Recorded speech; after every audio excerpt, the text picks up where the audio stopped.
How's crippling alcoholism and depression treating you? It's okay, I guess.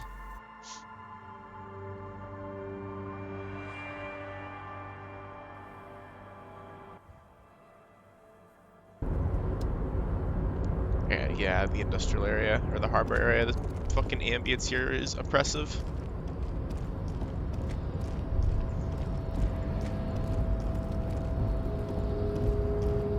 Give this container one more try. You're back before the cargo container. Its drawer has not lessened since you were last here. If anything, it seems to have grown slightly. Despite the dark that surrounds and trails you, really? A beacon of light emerges from deep within you. Holy shit. Hello? Is anybody in there? The door stands silent. Satisfied, detective? Try again. If there's someone in there, I'd like to talk to you. Just like that, you hear a click, then a rattle. Some mechanism unlocks itself inside the door. Ahoy! Come on in! You can't be serious. Holy shit. Holy shit.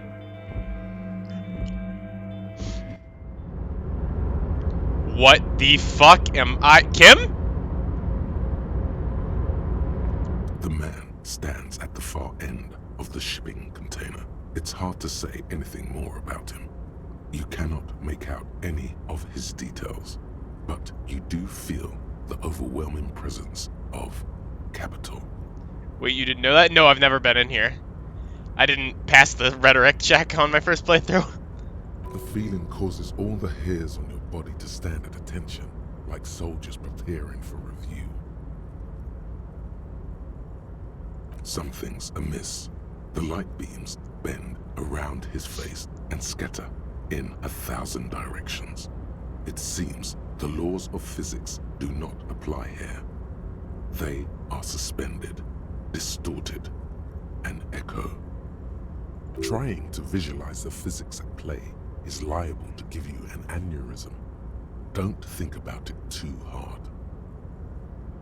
In the general stillness, only your tongue moves, flickering as you utter. Wow. Welcome. Come in. Make yourself at home. Oh, he's Russian. Sorry, I'm not better able to receive you. I wasn't expecting visitors today. You can't hear him exactly, yet you're able to understand every word he says. It is very strange. An overwhelming hum covers everything. Voice doesn't escape from him. Now, what can I do for you, gentlemen?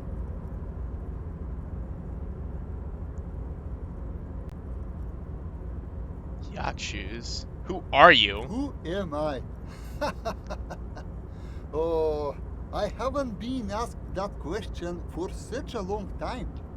I don't meet a lot of people outside my circle these days. Anyhow, my name is Rustam Diodore, investor, license holder, and extremely high net worth individual. And you are? Mr. Diodore, I am Lieutenant Kim Kitsuragi of the RCM, and this is my partner. My name is Harry. I'm a detective. Pleasure to meet you, Harry. Public service is a noble cause.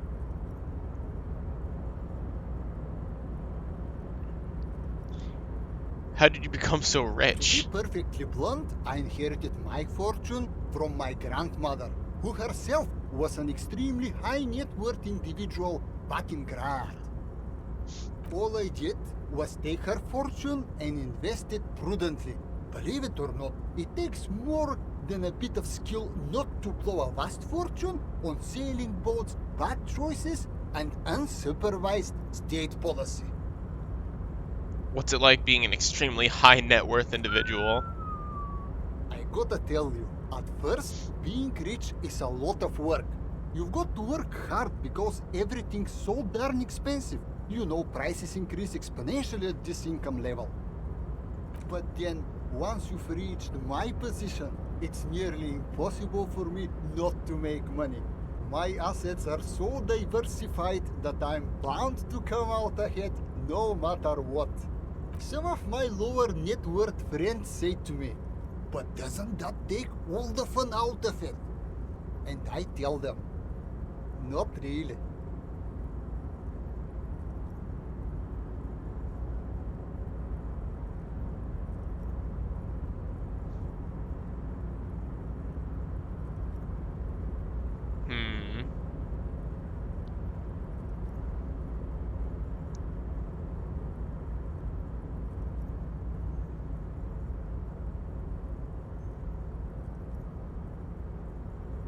Cool. I don't even have any interesting replies. One would imagine living such a high net worth existence is overwhelmingly exciting.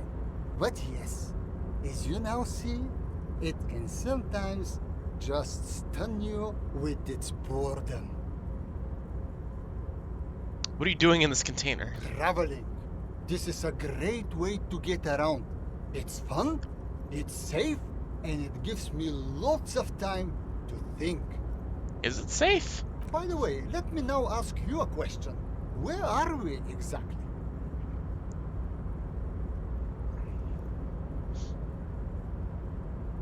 We're in Martinaise, a district of Revachol, the former capital of the world. Revachol. I remember walking its streets as a teenager. There used to be a bowling alley in Stella Maris. I wonder if it's still there. You're literally missing out on new content if you don't pick a political alignment. Fuck. 3 new adept weapons and GMs next season? Oh, really? Cool. Is there an SMG? It's a shame I can't get out and explore myself. One of the downsides of being an extremely high net worth individual is that mobs of low net worth individuals are constantly banding together to ask for money. Wait, why don't you help them? You've got so much money, it can't make a difference to you. There simply aren't enough hours a day to hand out all the handouts. It's like feeding seagulls. There are always more, and they never seem to do anything interesting with it, except more seagulls.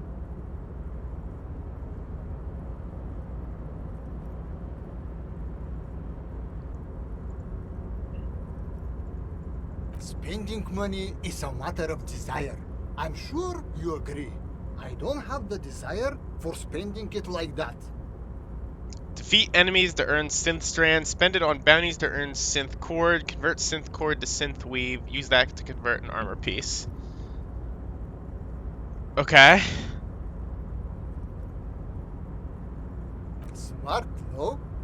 It also provides a means to hide from all the targeted advertising we extremely high net worth individuals are constantly subjected to. Luxury yachts, high fidelity portable radio systems, bail-proof outerwear, and so on. It just gets a bit middle class after a while. A bit bourgeois. After 150 synth strands drop in the wild, you'll need to buy bounties from 801 to get more. Buy them with silver? How much is 150? Is 150 a lot, or is 150 not a lot? In classic Bungie fashion, it is overly complicated. They don't say, of course they don't. Oh, tight, sick dope.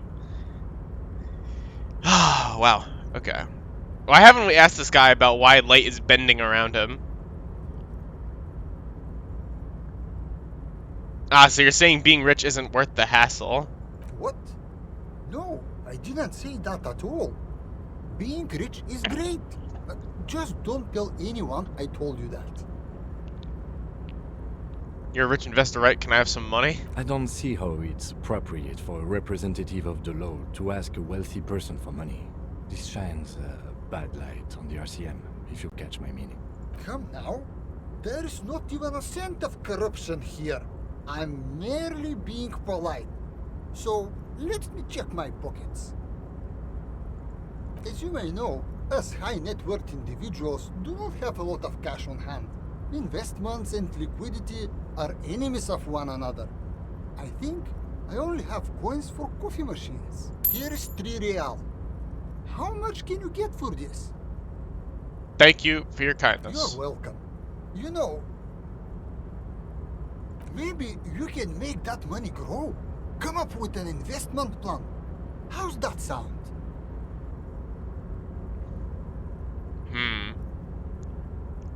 Oh, I don't have Twitch integration on. Shit.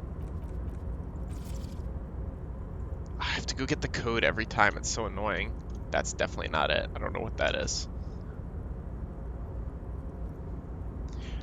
Players may earn up to 10 synth weaves per class per season. We can earn 10 more per class. Why per class? Oh, I don't want to play my other classes! Okay. And how much does 10 synthweave give me for transmogging? How many pieces of armor can I transmog with 10 synthweave? Or 20, I guess. Or, 60, I guess. Each weave is one piece of armor? Oh, okay. That's not bad.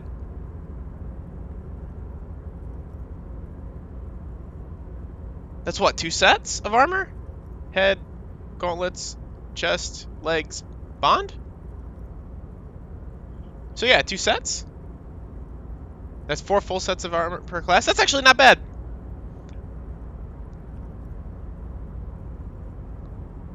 And that's not including if you buy more with silver. Why do they limit it for 0 reason? Because Bungie has to limit everything to keep players playing. Alright, hang on. I'm sorry, I'm getting distracted by all this Destiny talk. I'm sure chat is loving this.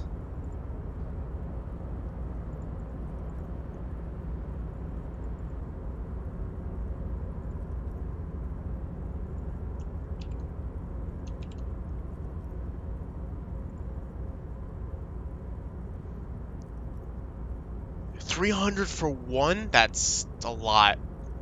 $3 for one piece of armor is pretty ridiculous. Though $10 for a full set's that feels like a lot. Yeah, but you don't even need it. If you're gonna if you just like bite the pillow and play on all 3 classes, you're getting what? 12 sets this season? No, that can't be right. It's 10 per class per season, so you get 30, and then we're getting 12 next season. Yeah, so 12 sets. That's fucking fine. I don't have 12 sets. All right. When it would be the first time you bit the pillow for Destiny? Oh, I know. Trust me, I know. Chat, psych me up. I think I need a higher intellect for visual calculus. I'm pretty sure visual calculus is intellect. Pretty sure that's what the blue is.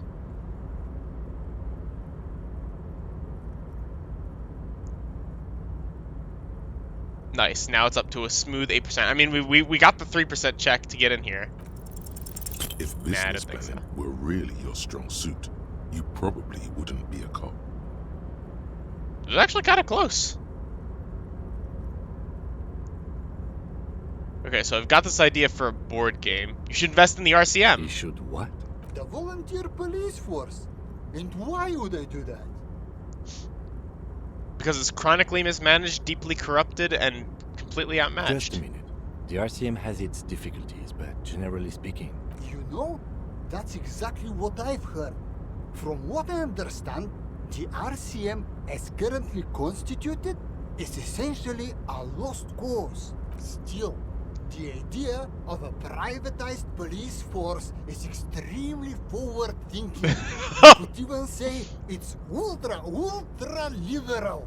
Tell me, if you could invest in the RCM, where would you direct your resources? The latest technological wonders. Take care of the people who protect the people.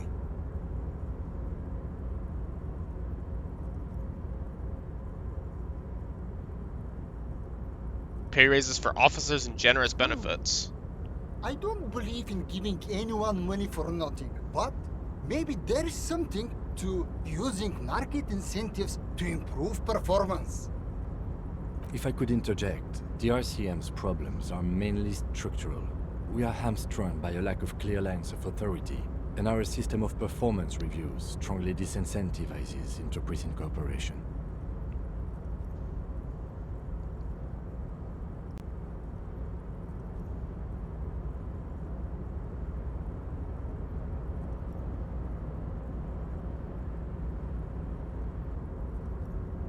I think the lieutenant's right. Your problems run much deeper than equipment or funding. The entire org structure of the RCM needs to be redefined. You need a unified chain of command. New metrics for measuring performance that reward real police work. Does that sound right? Yes, yes. That's precisely what we need. So you'll do it? Hell no! Can you imagine how much work that would take? Why would I do that when I can just speculate on exotic financial derivatives from the comfort of this shipping container? The thing about investing is that the less work you have to do, the better. Don't overthink. That's what return on investment means. The lieutenant's disappointment is palpable. It's like someone just shot his dog. Jesus Christ. Oh my lord. Now, was there anything else I could help you gentlemen with? We should get back to our investigation. Thanks for your It time. was a real pleasure.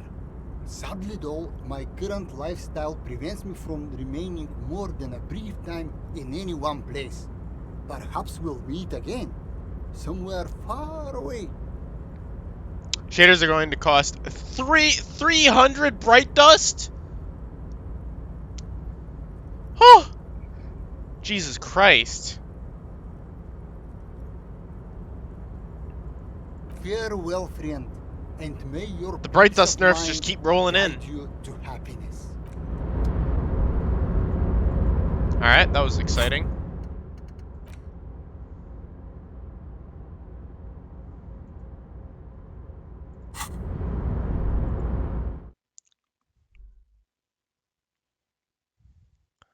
I think it's fair considering the rework on shaders.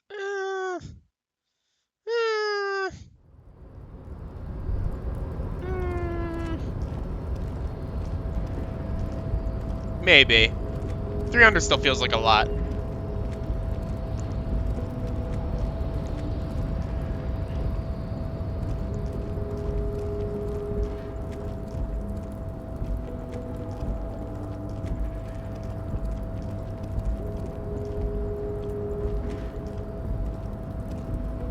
It's a one-time purchase. No, yeah, but there's a million shaders.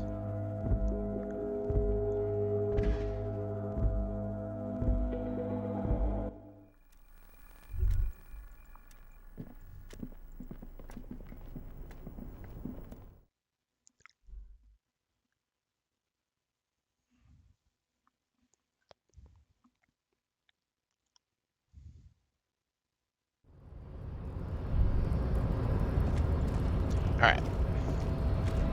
Let's talk to Manyana real fast, just in case he's got new dialogue. I feel like he probably does. How'd you like our harbor? Oh. It was nice enough. It's but a rest area on the path leading across open plains. Right. You talk to the boss, eye to eye, like men of the plain. If you have any more questions, I'm set to talk. Any idea who killed the The hangman? mercenary, eh? Who could have killed him? That's indeed the question. Why even do such a thing?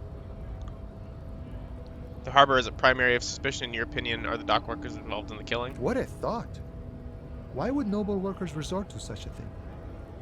Unless they were pushed, of course. Pushed how? Your dead guy was an enemy combatant. Hold up, what does that He mean? was an agent of the opposition, attempting to undermine our honorable efforts. Did you kill him? I ain't the murdering type, but that's just me. Large organizations like our union have all sorts of men, with all sorts of skills. Understood. This has been of limited use. Still, thank you. No problem. I wish the best to you in your search. Should I'm... Oh, sorry.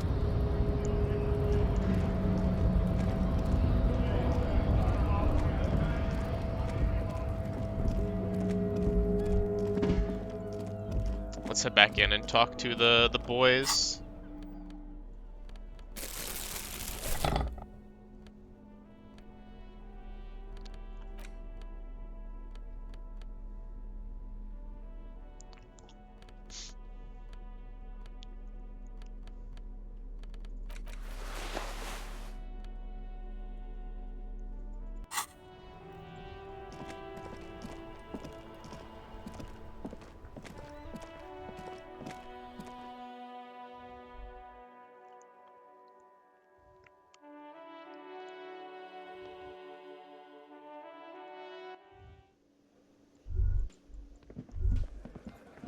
Hey, Let gardener me lady. handle this.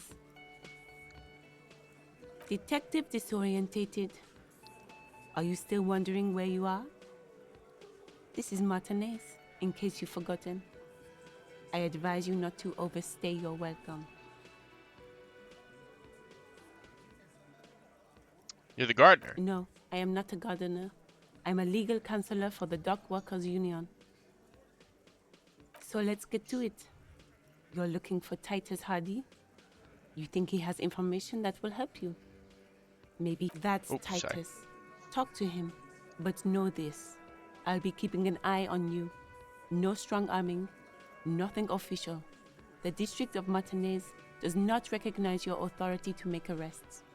It doesn't matter if you recognize our authority. We will make an arrest if we have to. She says nothing. Her glare speaks for her. Could this be the Miss Beaufort that Easy Leo mentioned? The one Mr. Evrart sent to law school? Are you Lizzie Elizabeth Miss Beaufort? I suggest not wasting time on trivial pleasantries and focusing on why you are actually here. Oh, posture Titus check. Hardy. Even though she has excellent control over herself, something moved behind her eyes. In the way she stands. In her face.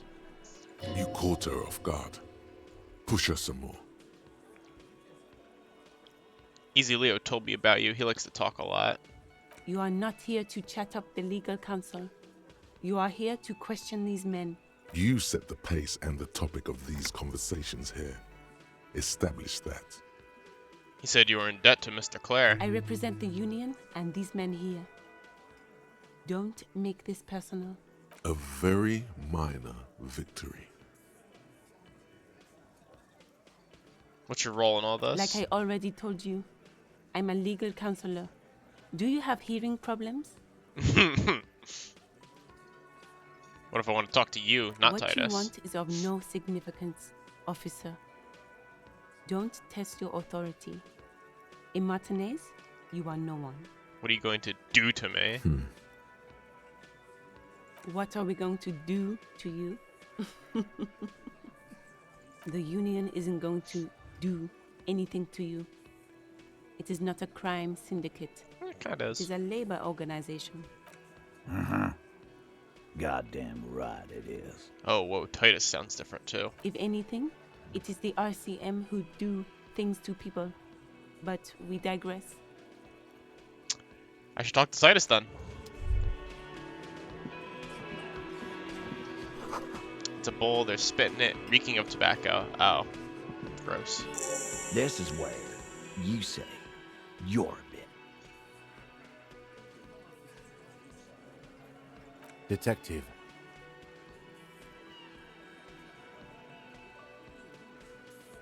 Hey, dipshit. You hard of hearing or something? The boss man's talking to you. What, is he fucking kidding? This guy high or something? Hey, asshole, up here. We're talking to you. We are looking for Titus Hardy.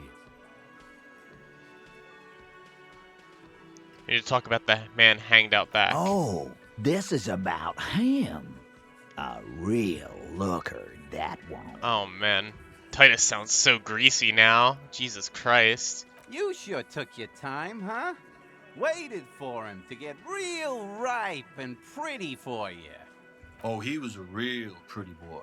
Hanging up there, letting out that pretty boy smell. I can't for the life of me understand why you did it. I mean, I would have just left him up there. You must really like cleaning up other people's shit. You might want to start asking your questions now. It's not going to get better than this.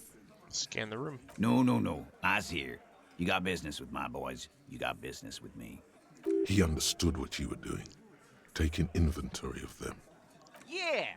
You fuck with the Hardy boys, you fuck with Titus Hardy. Relax, Dennis. No one is fucking you yet. Yeah, Dennis, calm down. No one's fucking you, you stupid fuck. Let Dennis enjoy his fucking, man. We don't mind. Gang tattoos. Yeah. You're not even being fucked, Dennis. Fat Angus. Easy, fellas. We got company. Let's see what brings the cop around. Too late. You already scanned the room. You got a pretty good picture. A picture of what? Of the actors here. You could take another look at the tracks in the mud on the crime scene. Compare it to these guys. Hangman in the backyard. Did you do it? Actually, no. Let me take off now. I'll be back, Titus.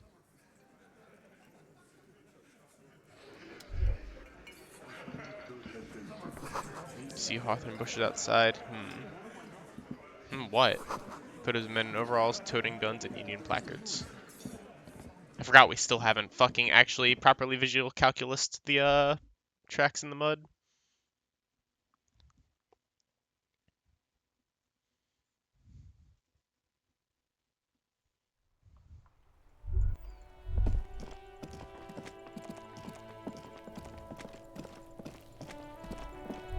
Kuno looking good as always. Excellent form. No corpse here for you There to are several footprints in the mud, annihilate. left by work boots. Anywhere from 6 to 12 pairs have walked here. 8 pairs of boots have shuffled back and forth in the mud. Wow, just barely Where too. else That's have so we seen crazy. a gang of men in work boots? That's right. The hardy boys in the mess hall of Wellingham Rags. I missed the stream. I missed the last stream because of work. What happened? We got the body down from the tree. We put it in a fridge. Was that last stream? Did we do that last stream or do that the stream before? I can't remember. This is our third. Yeah, this is our third stream. So we got the body down from the tree. We got it into a fridge to examine it. We found a bullet inside the hangman. We determined that was the cause of death. We don't know who did it, but we know it came from a what are they called? A breech loading rifle. We talked to the Union boss, Evrart Clare. Turns out he's helping us find our lost gun, the nice man that he is, and that he's super not corrupt. We talked to a high net worth individual. Got sweet fuck all from him. Oh no, that was the stream. What am I talking about? What else do we do? Oh yeah, we investigated the doomed commercial area a little bit to see if it was actually cursed. Turns out some people were trying to make a like D&D radio show, but it didn't work out. I think that's about it. Oh yeah, we learned about cryptids. We learned a lot about cryptids. I remember that part of the stream. Lot of cryptid talk last stream. Go over them one by one. 1. Standard work boot. Steel reinforced toes. Number 46. Just like Titus was wearing in his booth. This is the big dick. Titus Hardy. The one with the ball cap on his head. Interesting. Is it? They didn't even bother to change boots. Putting them on the scene is easy. Maybe even too easy. 2. Standard work boot. Steel reinforced toes. Number 44. Either the blonde muscular guy, Glenn, or the young guy with a plectrum around his neck. 3. Hobnailed work boot. Steel reinforced toes. Number 43. The inked banger, perhaps. 4. Standard work boot. Number 45 or 46. Theo, the old smoker. You think you even see a tiny fleck of cigarette ash inside the print. What else? 5. Another standard work boot. Reinforced toes. Number 44. Same as before. Either the musician, Eugene, or the muscle-bound blonde, Glenn. 6. Light as air. Same make of boot, but number 41. Small like a rat. Shanky. I should have gotten this earlier. Better late than never, detective. The whole world is dark and the tracks burn in it with strange beauty. Count the rest. 7. The glowing outline of a standard work boot. Number 46. The imprints are twice as deep as the others. The weight exceeds 200 kilograms. Fat Angus. Carrying something? And the last one? 8. Another standard work boot. Number 44.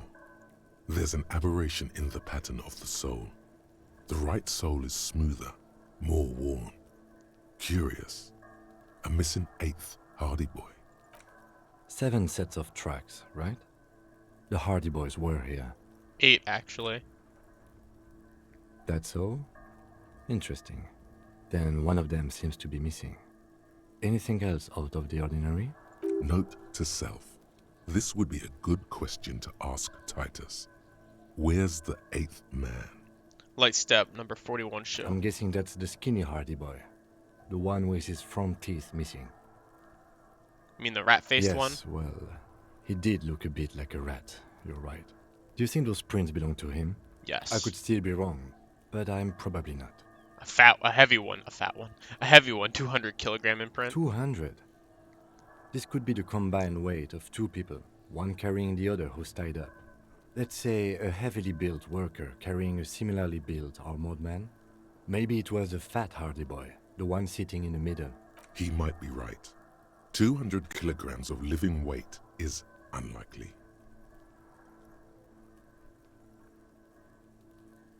You're right. The fat guy from the booth was carrying a victim. Probably yes. The This would victim. also fit with the victim being dead from a previous gunshot wound. They had to carry him, because he could no longer walk. Is there anything else that's noteworthy here? An aberration. One soul is smoother than the other. Interesting. Let's name it the Odd Soul. I wouldn't be surprised if this was the missing Hardy Boy. Wonder who he is. Do you have any ideas, Lieutenant? Someone operating a workbench with a pedal? Like a joiner at the harbor? Or maybe a drummer? He regrets it the moment he says it. Don't say anything, just nod. I don't know why I said that. We are not looking for a drummer. We are looking for a group of dock workers. Perhaps it could be a driver. A driver would wear out their right shoe before the left. The accelerator is on the right. Interesting. If only I had come up with that idea. He doesn't seem to hear you. Looking south toward the traffic jam instead. The machines are silent. The engines are all turned off. We should keep our eyes open around the traffic jam. See whether anyone strikes out as a potential suspect. Seems prudent, no? Yeah, prudent. Mm-hmm. How old do you think these tracks are? A week, maybe?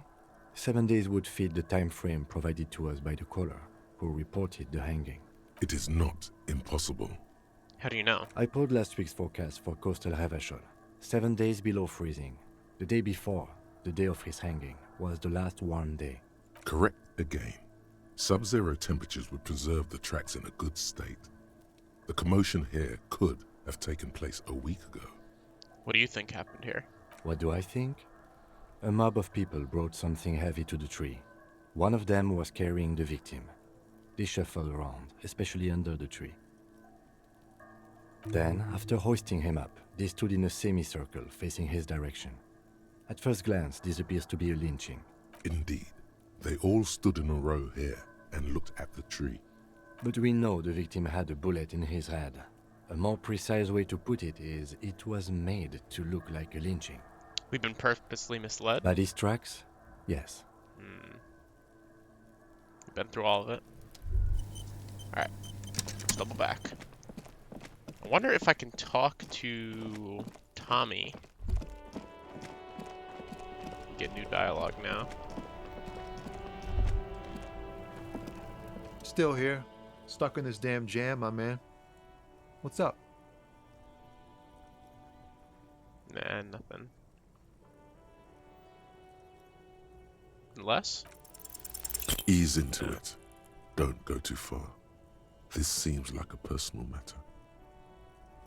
You really are. Maybe the Sorry. full-on direct.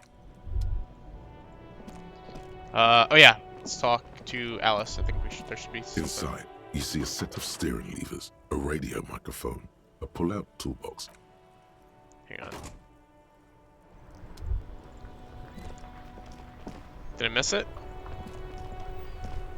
God damn it. Inside, there it is. you see a set of steering levers, a radio microphone, a pull-out toolbox, and the soft glow of the fuel preheater. This is Precinct 57. How may I assist you? Have you heard back from the ICP about the serial number? Yes. The armor was produced by Fairweather in their facilities in Betancourt, sur la Clé in 42.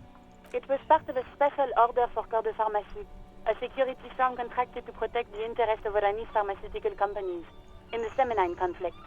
So, it seems the armor went to Seminine. That's where the paper trail ends, though.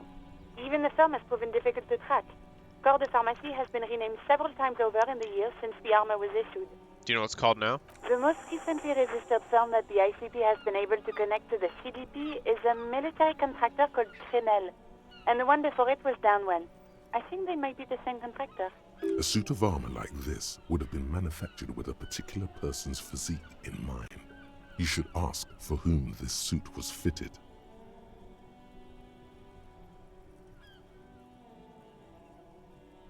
A suit of armor like this would have been customized to fit the wearer. There must be a record of the person to whom it was issued. Yes, but the ICP tends to be reluctant to share private sector records. I could try to talk them into it, though. This is a fun challenge for her, an opportunity to contribute beyond doing her job by rote. She'll gladly put in the extra effort for Team RCM. Yes, thank you, officer. I really appreciate your effort in this case. Glad to help. Call back tomorrow. Hopefully I'll have more for you then. Okay.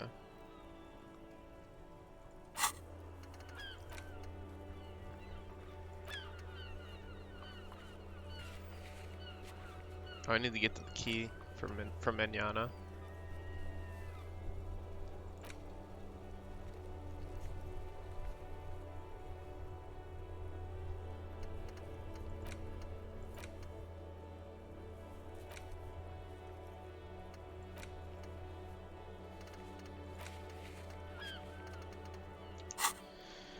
Okay. 57th, over and out. In the cabin, you see... Can I get that dialogue prompt again? Keeps appearing. There it is. The afternoon sun shimmers off the white on blue police livery of the motor carriage. Wait, why am I even thinking about this? Wasn't I supposed to? Do something important? Something murder related? There's always something important. Doesn't mean you can't take a moment to admire this piece of machinery. This is a Caprice Canema, the Caprice Motor Corps follow-up to their highly successful workhorse, Caprice 40, and the answer to the Lum's racing breed, Ferv series. With its air-cooled, rear-mounted 12-cylinder compression ignition engine, driving the rear wheels through a 4-speed manual gearbox, the Canema is able to reach 100 kilometers per hour in 13.5 seconds and go on to a top speed of 180 kilometers an hour. Won't it roll over in the first sharp corner? The high center of balance is offset by a large battery bank mounted at the bottom of the cabin, feeding all the auxiliary systems and making the Canema effectively a mobile power plant. Chat, would you rock one of these? I think I would. I said there was a reason you leveled Encyclopedia. What was it? I don't want to say until we get to it. It won't happen until, like, at least day 3, though. If that gives you any indication.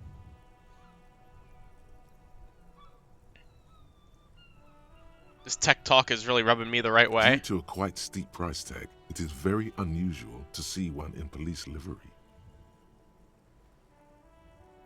This machine really puts the loco back in locomotion. Very cool. Mm-hmm. You want to take a closer look?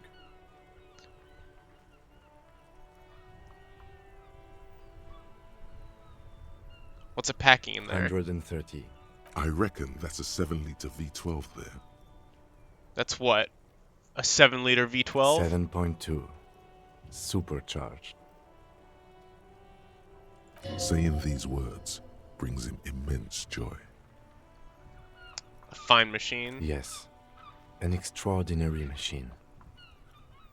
Helium headlights would improve the range and quality of the visual field a lot. Have you ever thought about switching to helium headlights? Actually, I have a pair at home.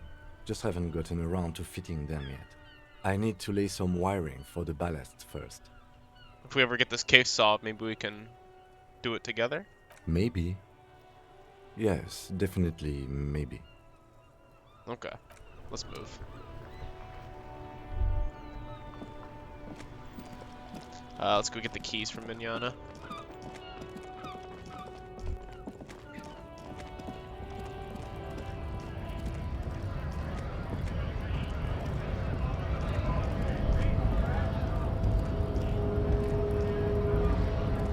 Hola, wandering man. I How said can I you had help the you? key to a door? A key, huh? What door is this key supposed to open? I don't know, some whistleblowers, I think. Oh, say no more. I got you.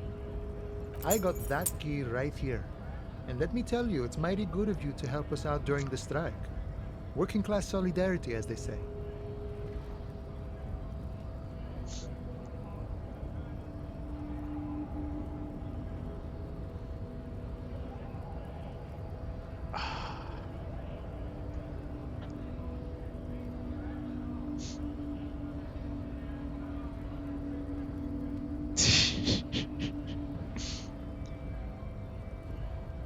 God, fucking posture check.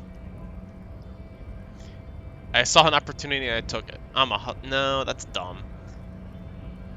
I heard something about a weasel and it didn't sound like a local polar weasel, if you know what I mean.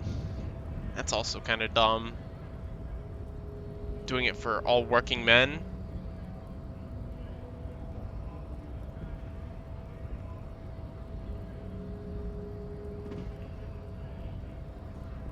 Fatherland proud. I don't know if I can. I don't know about that. I don't know. Feeling like the baddest hustler in the neoliberal hood, to be honest. I saw an opportunity and I took it. I'm a hustle grinder. I'm not so sure about the hustle grind, but you know, it doesn't matter. It's a good thing you're doing. What you're looking for is a basement door behind the greenhouse. That's behind the wailing in rags. That's all I know. Our organization is what you call compartmentalized. Means we keep out of each other's business. Okay, but where did you get the key from? The janitor gave it to me. Nice fella. We talked about life and things that really, truly matter. None of this mess we're in. This jiving and juggling. What's it for? To feed our children, I guess.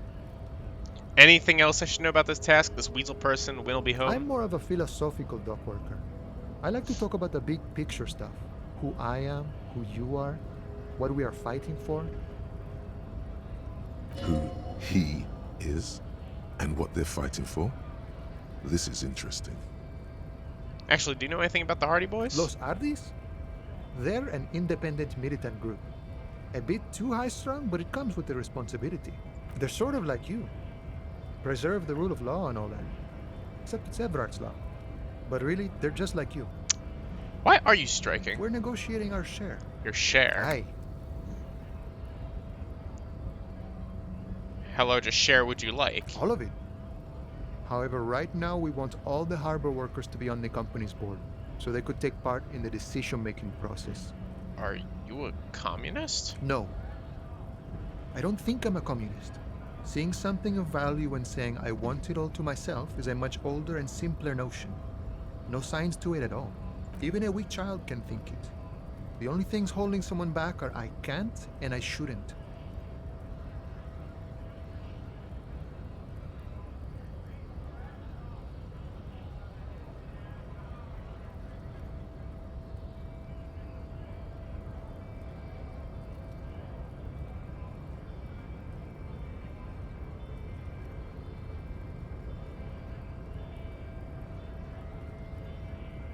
I don't feel like you should take what's not yours. Then how can anything ever be mine? But that's okay. We don't have to agree. The prairie is wide enough for all of us. The boss man Evrart, what can you tell me about him? I think it's best you make up your own mind now that you've met him. In my eyes, he is a capable organizer and a decent businessman. What does bossing the union entail anyway? I guess you kind of get to be the village chief. He oversees the harbor, makes deals with the owners or other relevant parties, watches out for his own. By that, you mean corruption? By heavens, why would he not be corrupt? We live in a harsh and disordered world, see? And in this world, the old man is corrupt for our benefit, and we know it. Appreciate it even. He is, personally, not too lavish. The desk seems pretty lavish to me. He is reasonably lavish, sure. That's his prerogative. It's not like you want a saintly demeanor on a corrupt motherfucker. That would be a manipulative illusion. Besides, there are no non-corrupt systems in the world anyway, and moralism is the most corrupt of them all. You seem to have spent a lot of time thinking about the political situation. Sure. I've had the necessary free time. Fortunately, there's always time. The look in his brown eyes conjures up an understanding. For him, having command of his time is the most important thing. It all comes together now. The way he speaks about scabs, his general attitude. He's a follower of a 500-year-old Franco-Nigerian Boyadero code, itself an appropriation of Vespertine cool. That of a noble peasant or a traveling herdsman. True to yourself, independent in your actions, loyal to your friends. Maybe I'm a boyadero. No.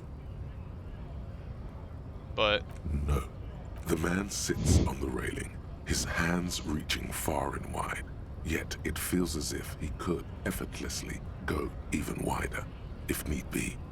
An endless torrent of time.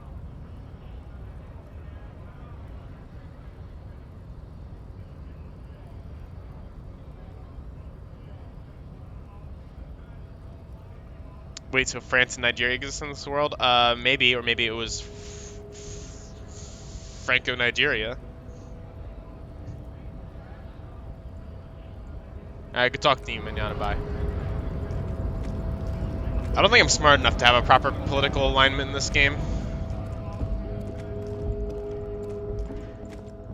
Is there a way around the vehicles this way? I don't think there is, actually.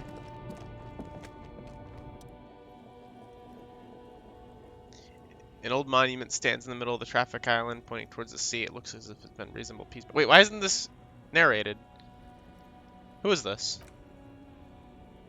A silver plaque on the statue's pedestal reads, I am Philip III, the squanderer, the greatest of the Philippian kings, of Revachol, son of Philip II, the opulent, father of Philip IV, the insane. As you look up, you notice something about the statue. There are some odd indentations on the king's chest piece. What did this king do? What did he do? You have no idea what you did a week ago. How would you know what this guy did many centuries ago? Thanks. High above you, the king stands triumphantly oblivious to your memory trouble. What indentations? What do I say? Something with great kinetic energy seems to have impacted the cuirass, around where the heart is. A bullet? Someone shot him in the heart. Interesting. Lieutenant, has someone shot the king? Okay, I can't see it, but I take your word for it. What do you think? Well, Martinez is riddled with bullet holes. This place saw a lot of action during the revolution. But the statue is recently renovated, so maybe a joke? Target practice or a political statement? Political. It's a king and he's been shot. Why not? What this shows us is guns aren't too uncommon here, and people still shoot them, sometimes at kings. The king stands high above you. I'll be back for you, surveying white the bay. check. Shit. Ooh, yellow. Ooh.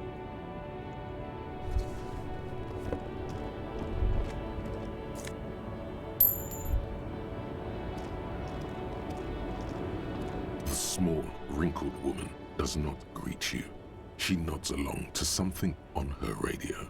A photograph is clutched in her hands, and there is a warm smile on her face. The photo, an ambrotype from the turn of the century, as golden as her smile.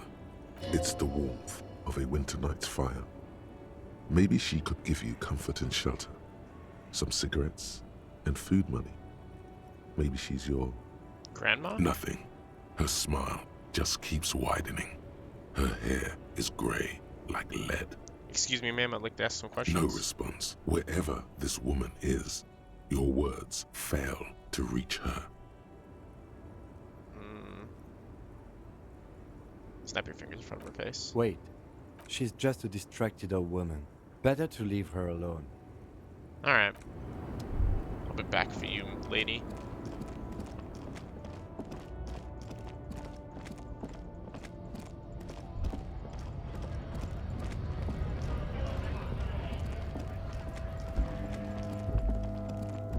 Back to the Hardy Boys.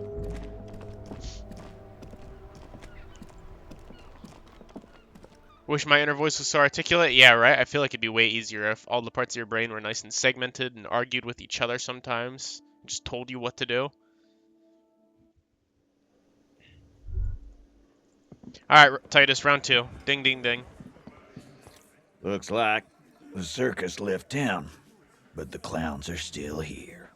You're not schizo enough yet. Yeah, I like the yet. The hangman in the backyard. Did you do it? The pretty boy. You guys really love talking about that pretty boy. Funny. But my partner and I have a serious matter to discuss with you. Why is there a container belt around the dead man's neck? Container belt? Like we use in the harbor? Yeah, why? Because we took it from the harbor where we work. Then we went out back and used it to hang him. We did this together. All of us. Until he was dead. That's why there's a container belt around his neck. There's a catch hidden somewhere. He didn't confess so that you could take them all away. It's too simple. But there's a catch. There is no catch. These 7 honest men have all equally come forth to tell you what happened, so that you don't waste any more of your time. You murdered him just like that? No remorse? How many people have you sent to the Shays? Ever felt remorse for them? Chaise électrique is the method of capital punishment in Revolution under the coalition. Electric chair? Okay. During the suzerain's reign, it used to be the firing squad. Or send them to Reunion to rot. For 20 years. For life. He says it as if it were worse than dying. And Reunion, what's that? The River Esperance Correctional Facility, a military prison run by the coalition, dubbed Reunion by the inmates. The origin of the name is unknown.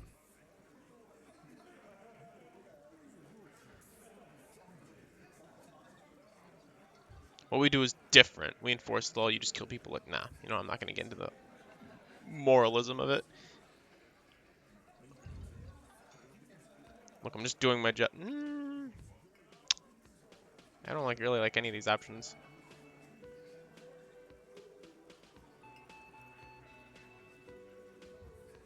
Look, I'm just doing my job, that's all. Oh, so you are just a simple, well-meaning man, eh? Ever been in solitary? Prison is a charter. That's what it is. He's clearly been in solitary confinement, and at a young age, nonetheless. So is hanging a man, slowly, without breaking his neck. Who called the shots that night? Are you deaf? There will be no singling anyone out. You can't arrest a hardy boy without arresting all hardy boys. Do you think you could do that? Do you think you could arrest them all? No, seriously, who calls the shots around here? Who do you fucking think does?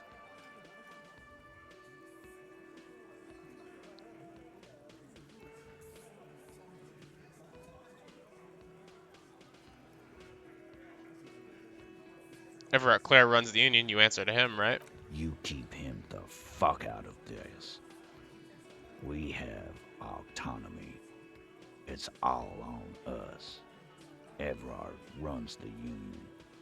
I run the Hardy Boys.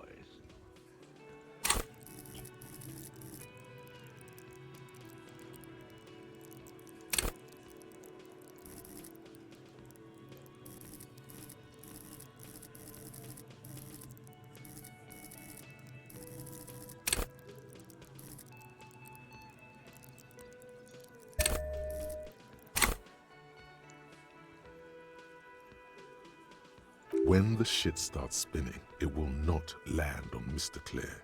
That's the deal here. The fixer will ignore the notion completely, focusing on Titus's culpability. When Titus Hardy says he runs the Hardy Boys, he means that in an administrative capacity. On that night, everyone acted as one man. When did this hanging You incident don't occur? have to keep answering his questions. I know, Lizzie. Relax. We killed him last Sunday night. Seemed like a good way to end the week. And how long had you known the victim? Known him? We don't associate with scum like that, asshole. Yeah! Who do you think we are? quiet. He came around about 3 weeks ago when that Pines cow first sailed into town. Happy? By the Pines cow, you mean the representative for Wild Pines? Oh, we haven't The talked to shipping her yet. company you are striking against? No. I mean the Pines cow. The stupid-ass cow they sent in to fuck us over. But you know what? Why don't you ask her about the pretty boy? I'm sure she has interesting things to say when you ask her hard enough. That's enough insinuation for today, Titus. Officer, your interview is drawing to an end. Don't waste your last questions.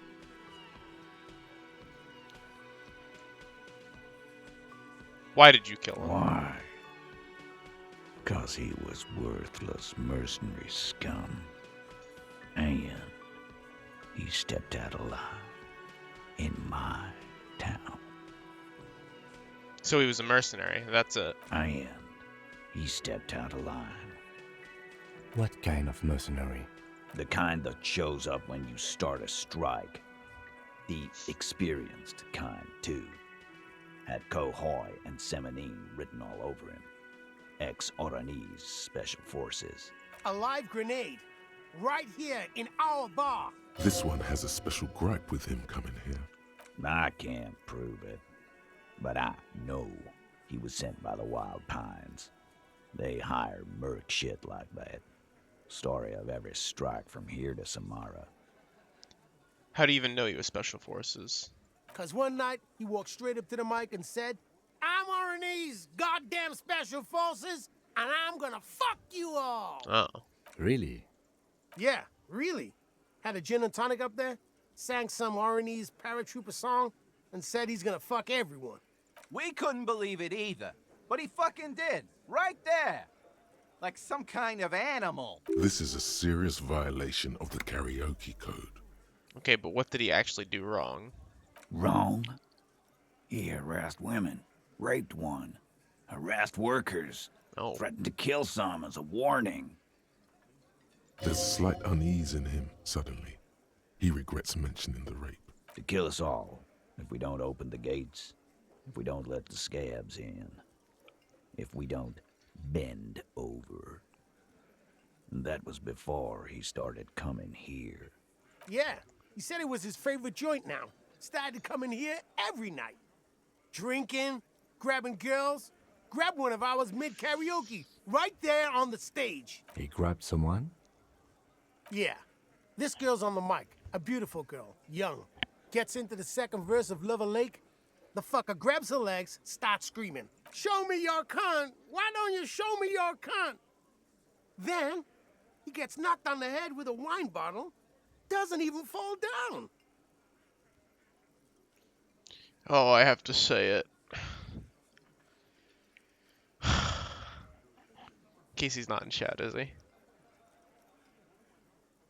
Okay, let's get it out fast. Was this the same girl who was sexually assaulted?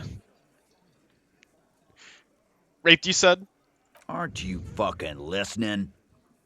My man is talking to you. You're a cop, Vaughn? You gotta do it? No, I'm a streamer playing a video game. They got the girl out before anything else could happen.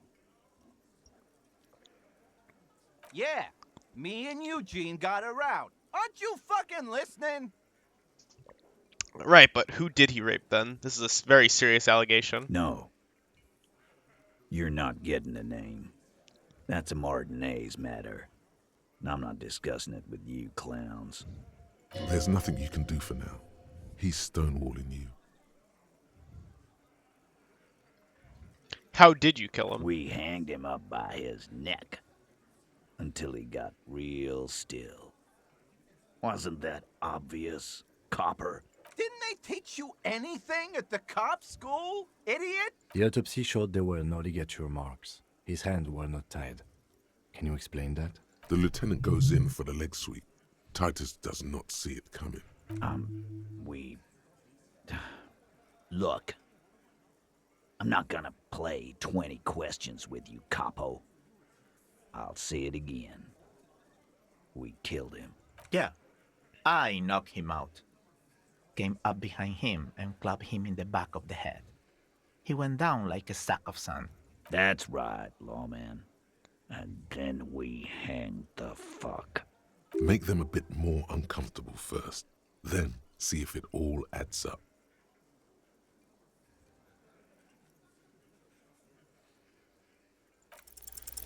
Titus is solid as a rock, and so are a few others, but... First, tell me who's solid. Elaine, who looks like he might be Titus's right-hand man, the least antsy of the bunch. Definitely not his first time being questioned by the police. This little rat-faced fellow is solid too. Always fidgety, yes, but no change there. Him neither. Mostly keeps to his tomato juice, or whatever he's got there. Who's cracking under the pressure? This one, he's sweating profusely and has difficulty breathing. The Smiley kept him out of the conversation thus far. Definitely the weakest link in the chain.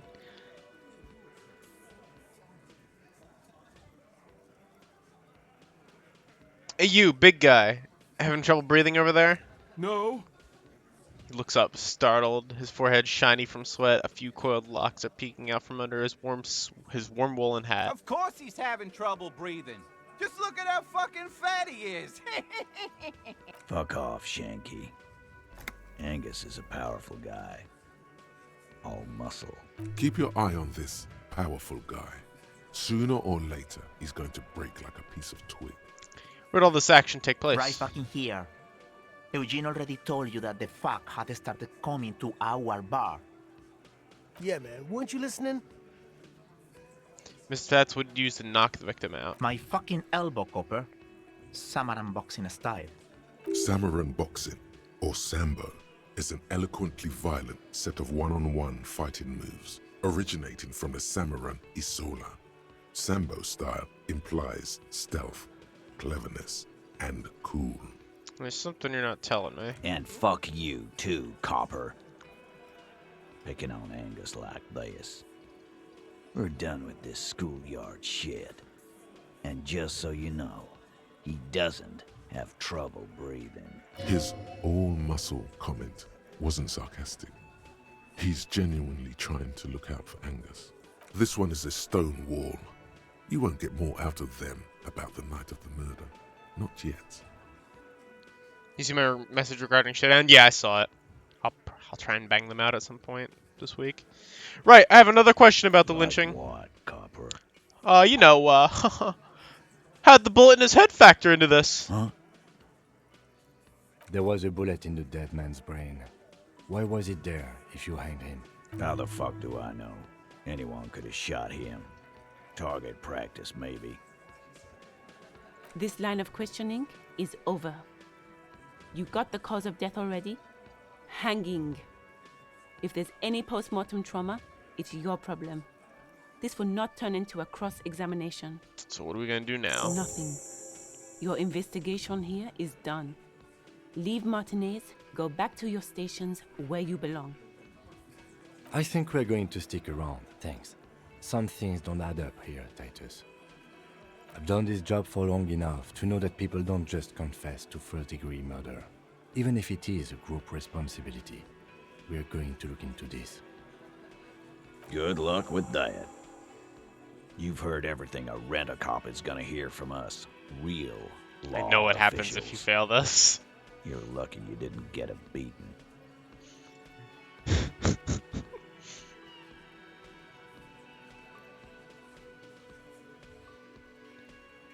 Elizabeth seems boring. What do you mean? What does that mean? Don't do it, do it, do it. Hang on, let me save first.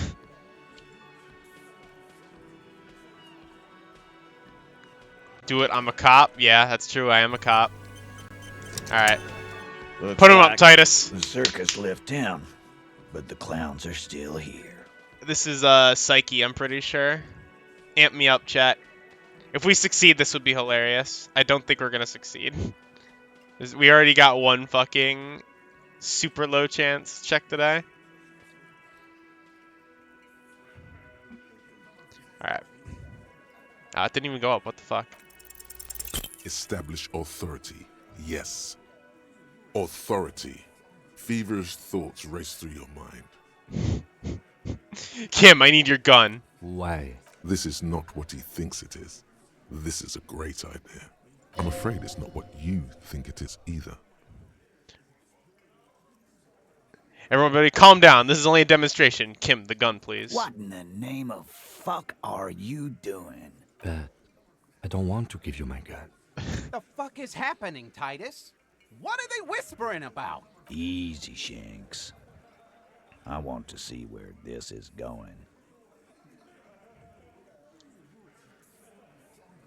I know what I'm doing. This is not my first day on the police job. Police job?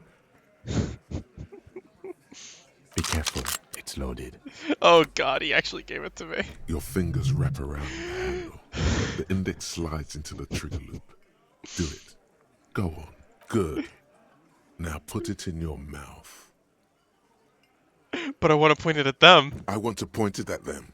Fam, quit your whining. Everyone knows how to do that. You're a special man. You're going to point it at yourself. Go ahead. Show them. Put the barrel in my mouth. What are you doing? Genuine panic flies across the lieutenant's face. Fellas, you getting any of this?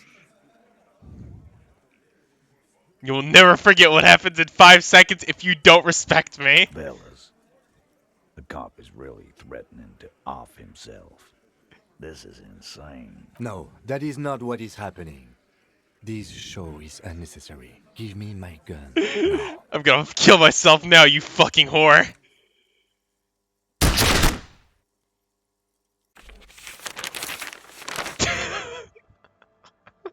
Deranged cop kills himself. Citizens in shock as a deranged law official reportedly from the 41st precinct shot himself in the head last night in the middle of a crowded cafeteria in downtown Martinez. The exact details of the incident have not been revealed, but first-hand witnesses claim that the officer was making a point. Can't say I'm surprised, Lawrence Gart, manager of the Whirling in Rags cafeteria, where the incident took place, commented. He was extremely unstable and had threatened to kill himself before. Alright, anyway, now we go back in time to when that didn't happen.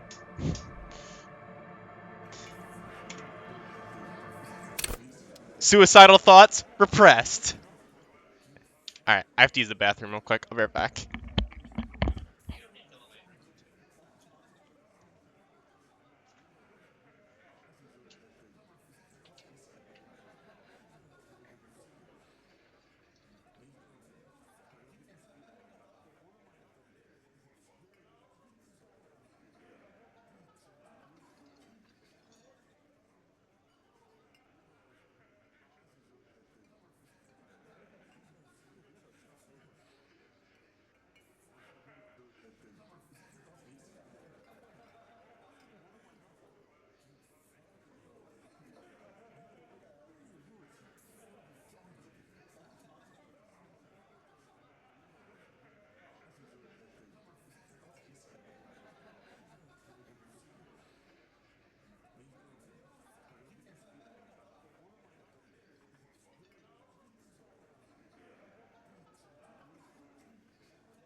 Oh, wow. I can't believe Kim gave me his gun.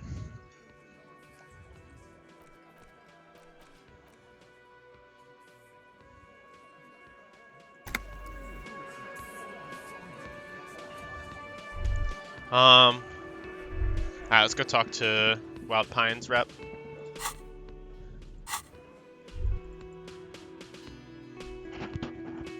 Actually, no, hang on. Let's go talk to Garte first.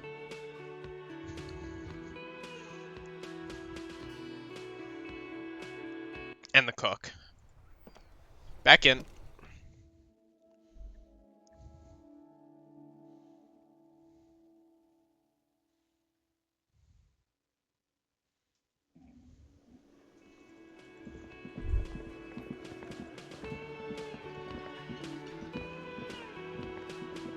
Can I help you? Another thing. Great. I love those. So the phone line is dead? Yes, and the phone company is taking its sweet time sending someone to fix it. Losers. Is it true there was foul play? Who told you that? I would never disclose my sources. That would be dishonorable. Fine, yeah. It looked like someone had messed with the wiring. It was shortly after the hanging, but I don't know if it's at all related. Plenty of assholes around here who aren't murderers. If you do find out who cut the line, though, let me know so I can forward them the repair bill. Yes? Okay. See you later, Gart. Hey, cook. This is the moonshine operations going on back here. A thin man is smoking below an exhaust hood, occasionally sipping from his mug. As you step in, he nods toward the table and says something in a completely foreign language. The only words you can make out are Garancy and Quebec. Okay, it's definitely not his name. Whatever you do, please don't call him Garancy Quebec. Please, it's not funny. Hello, sir. Got time for some questions. The man puts his cup down and replies something, his left hand drawing arcs in the air. Amogus? Is that Amogus? Do you know what's behind that door? He looks up at you, then looks away quickly, shrugging and muttering something to himself. Shrugging is an international sign for, no, I don't know what's behind that door. You said you're friends with Manyana, is that true? The mention of Manyana gets his attention. He smiles and delivers a whole slew of unfamiliar words and lively gestures. Then he falls silent again. They're friends? What's in that borscht you're making there? The man says a couple of sentences in that strange language of his, and then seems to wait for you to speak. Yeah. Borscht need more vodka?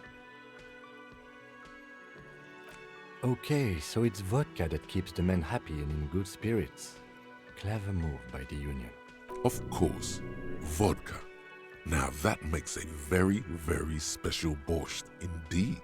Turning it up seems like a dangerous idea, honestly. The place is a powder keg. No vodka. Cut it. The cook gives you a long, disappointed look, then turns the stove off and seems to wait for you to speak. You got some impressive pots He there. smiles and bangs his ladle against each of his pots in turn. It's almost like music, especially with the sounds of assorted dishes boiling and simmering on the stove. I don't think I need anything else. Stay masculine. Sands. Okay. We are going up now.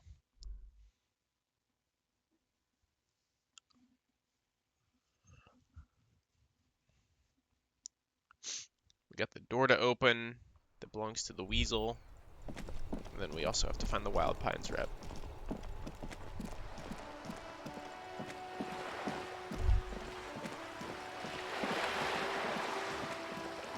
I can't believe Harry can run as much as we do. Can I get another shot at this? Just an ordinary wall. Nope.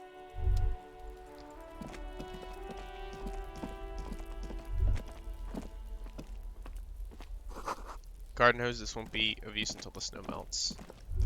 There's a door there. Chairs and tables eaten by rain and rot. There's splattering of bullet holes on this wall. Orange bum hat. Okay. This must be it. The basement door is weather-worn. The copper nails holding the upholstery in place have turned green from sea air, and there's a knocker shaped like a lion's head. Carefully You knock. knock silently. The upholstery muffles the sound. No response comes from the apartment. I guess no one is in? Press your ear against the door. The leather upholstery is worn and rough against your jaw. You don't hear any movement. In fact, it's oddly silent in the yard around you. No birds chirp. Kim, any thoughts? Let's be honest. This isn't what I joined the RCM for, but every day tells you something new about yourself. Apparently, working with the local union boss to get info on an investigation is not something I'm squeamish about. So you don't mind if I unlock the door? I mind that the local thug is using the RCM for his busy work. But if this gets us to the bottom of this hanging, then I'm willing to look over it. On the other hand, we could just leave and tell Evrart we opened the door. No one seems to be tailing us to see if we actually did it. Lie to Evrart? That's also an option? Yes. Presenting a fabrication is known to get results here and there. You took this task. You make the call. The door is right here. You can just open it and be done with this. Besides, if you never open it, you're never gonna find out. Shut up, Inland Empire! Nah, fuck it. We'll just tell them we did it. I wonder if that actually works. What's in here? Nah, must be another way in. Okay.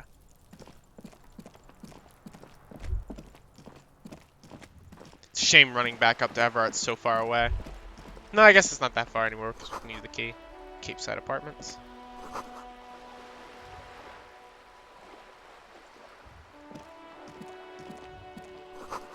Inside the frame is a motorcycle and repairs and tools used to assemble it. There's a girl up there. Did she spill the paint? Up here, Piggo. It's a little rude.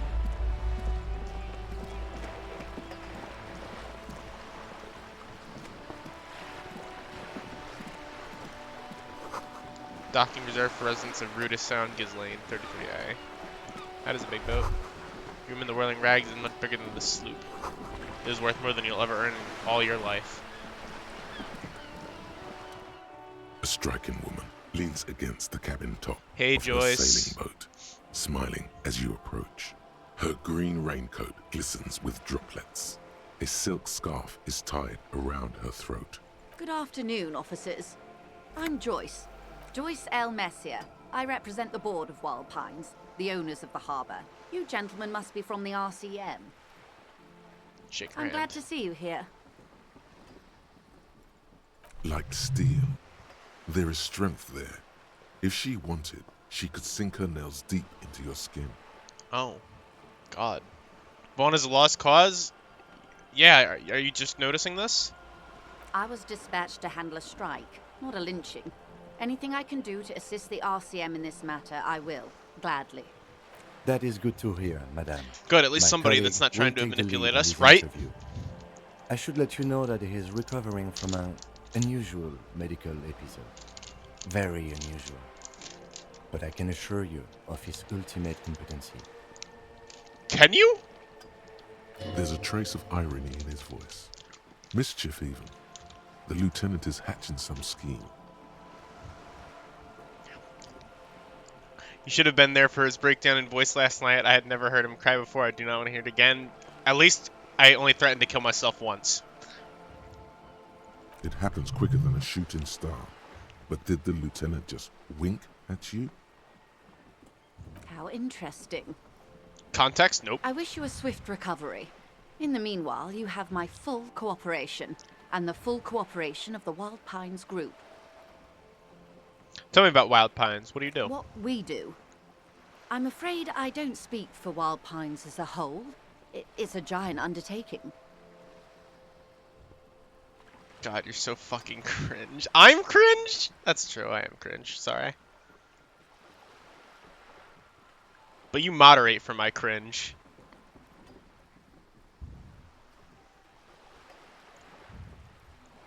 What happens in the bunker stays in the bunker. You mean the bunkie.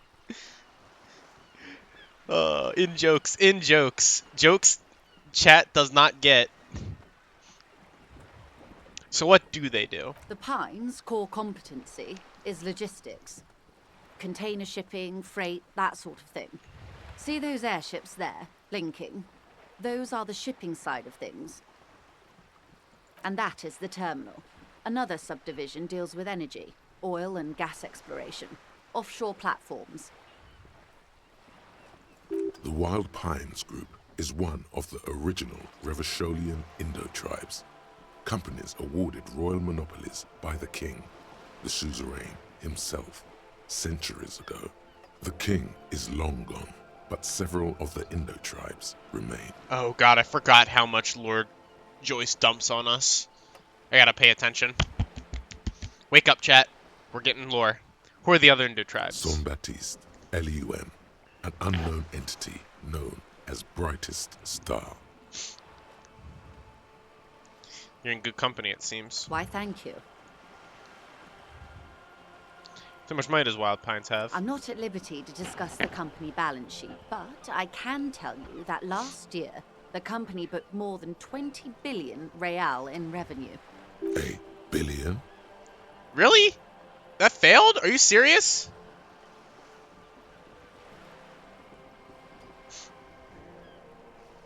Wow. 20 billion is a large number, but the conglomerate employs 72,000 people. They all need to be paid. Then there are capital improvements, interest payments. A conglomerate the size of the Wild Pines is like a shark. If it stops moving, it will die. Then what becomes of those 72,000 families?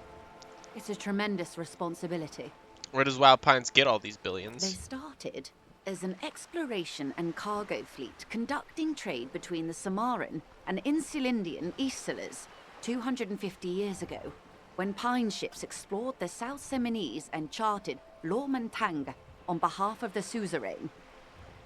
Centuries of care, deliberation, and madness have gone into this endeavor.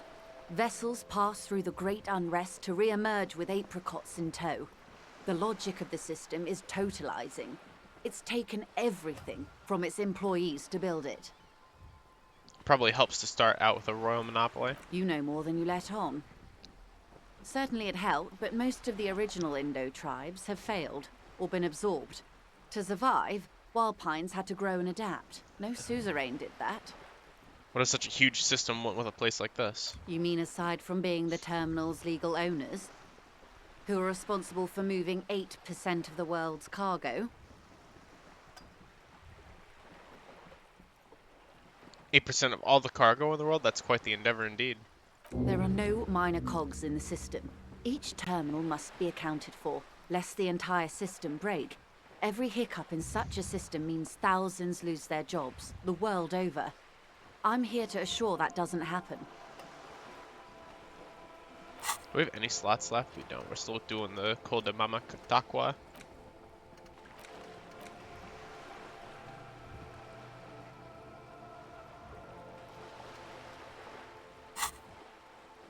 With your help, hopefully, says her warm tone. What can you tell me about the strike? Everything. Right up to, but not including, trade secrets. What if I want to hear about trade secrets? First, you'd have to repeal the Emergencies Act of Trade in Aliments. That gives me the right to silence. It's quite the octopus. Wouldn't want to disturb an octopus, better leave it I'm be. glad you see it that way. To repeal the act would mean repealing the coalition government, the one that leases you the right to police West Revachol. You'd be shooting yourself in the foot, in other words. Leave it alone. But I am derailing us. You wanted to know about the strike. What is your role in this precisely? I believe the official title is Senior Labor Negotiator. In practice, I'm a grocery clerk. I relay the union's demands to Wild Pines and return with Wild Pines' counteroffer. And how are the talks going? They're not. That's the problem. The union stopped all negotiations a week ago, after that awful lynching took place. Wait, she just admitted that the lynching and the strike are connected. Now they won't even let me into the harbour. There's a 2-meter-20 racist behemoth blocking the gates. You mean Zero? Yes, I believe Ah, there shit, I is clicked a on the wrong one. connection. But that's a subject for later. You mean Zero? Yes, Jean-Luc Measurehead. How were the talks going before the lynching? Let's say I was not making the kind of progress I'd hoped for when I first arrived. And when did you first arrive? I arrived 3 weeks ago. Yes, in the middle of February. The bay was still partially frozen then. I prefer to do these things on site, like the RCM. But the strike began in December.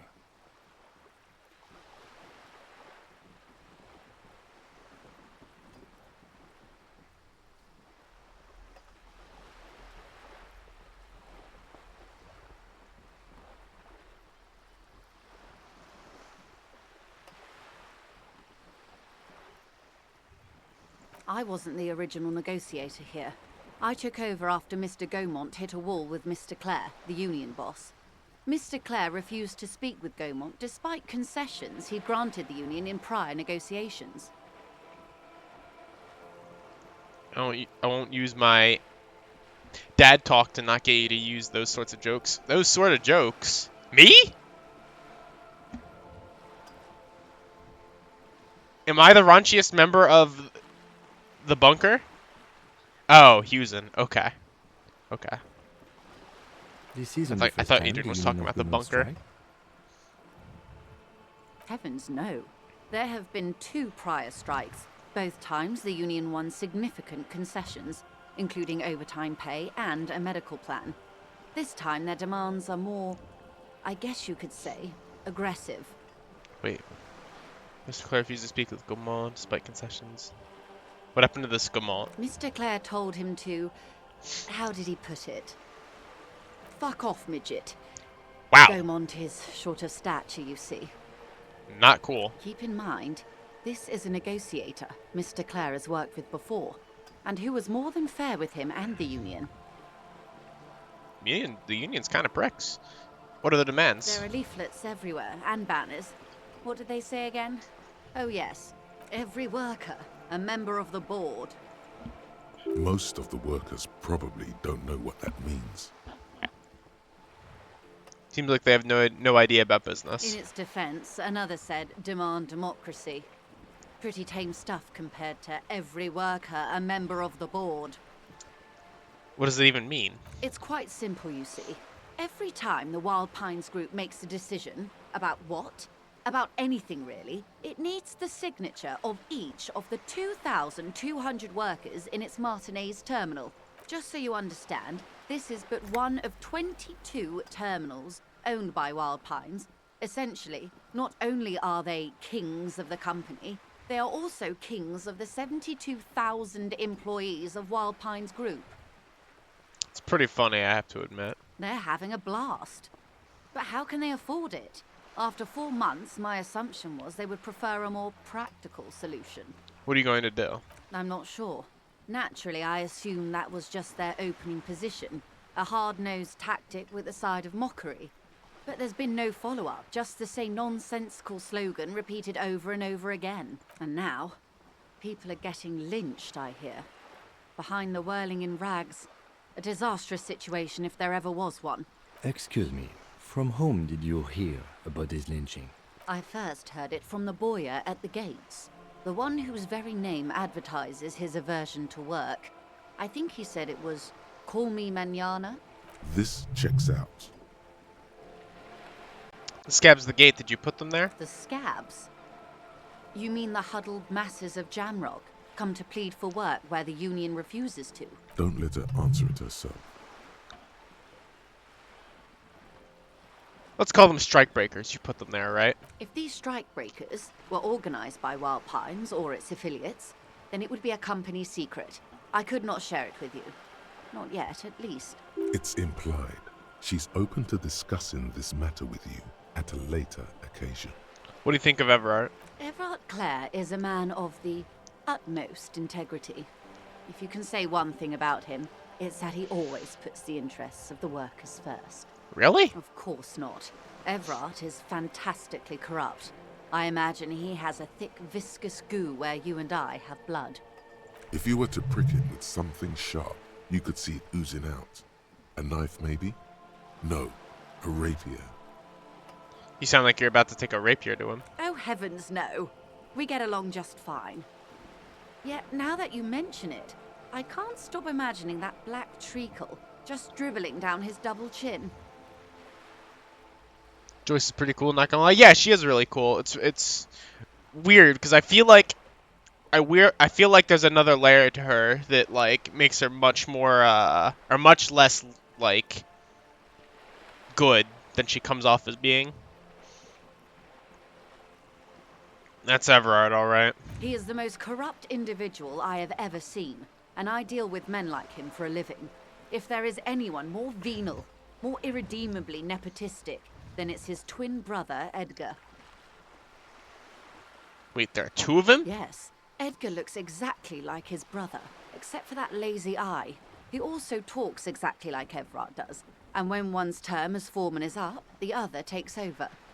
It's how they circumvent the term limits, you see, with a funny little switcheroo. While in office, they've embezzled God knows how much of their workers' dues. And what about the union itself outside the Clare brothers? The Débardeurs Union was once a perfectly normal institution. 20 years ago, anyway. It must not have been easy to establish under the Emergency Act, but they did it. I can respect that. Organised labour at its best, as they say. Then something happened in the local chapter elections. The brothers Clare came and transformed it into a... how do you say? A mob. The Débardeurs are a crime syndicate. Sad as it may be, we are forced to cooperate with them. Refreshingly honest, officer. The company has tried appeasing in the past, but I'm afraid our concessions have only emboldened Evrart and his brother. And your opinion, detective, if I may ask? I'm a curious and talkative person, you see. Would you say the Débardeurs Union is...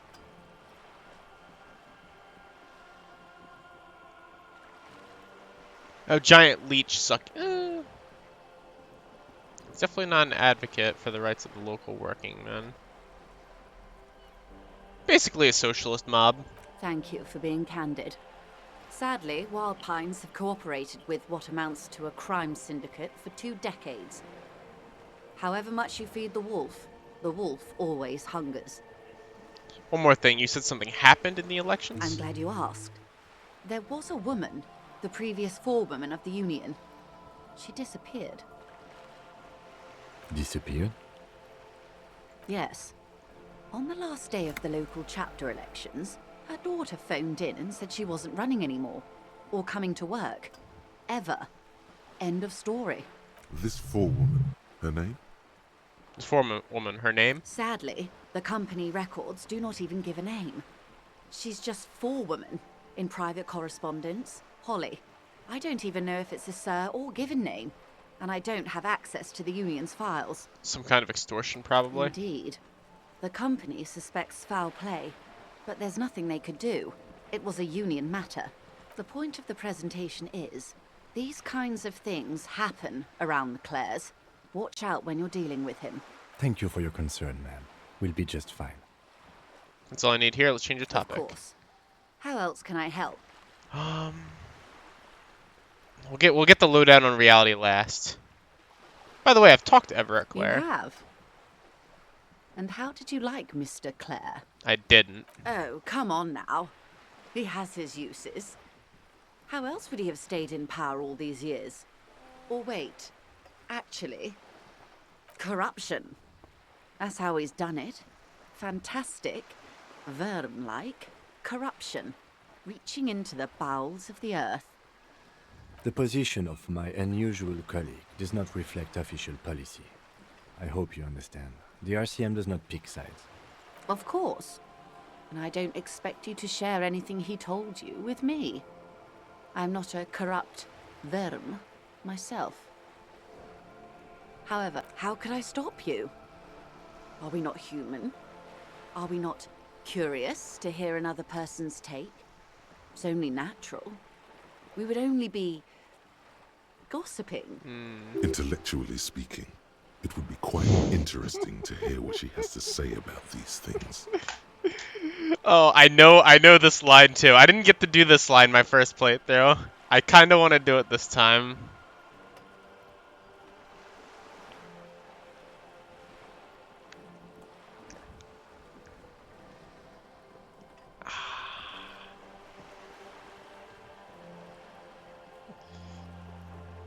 Oh, I kind of want to do it this time just to see it.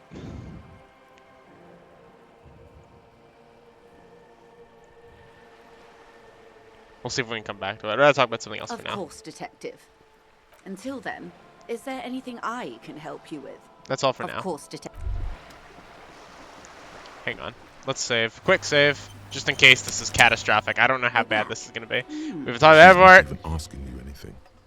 It's so easy to just say. Mr. Evrart is helping me find my gun. Oh. That's so helpful of him. The lieutenant looks at you, and you can swear his jaw muscle is trembling. He's able to contain the anger and surprise. Unconventional police officers sometimes lose their guns. They then go around and tell people about this, to gauge their reactions. It's all part of detecting. Incredible. Simply incredible. And how is it going?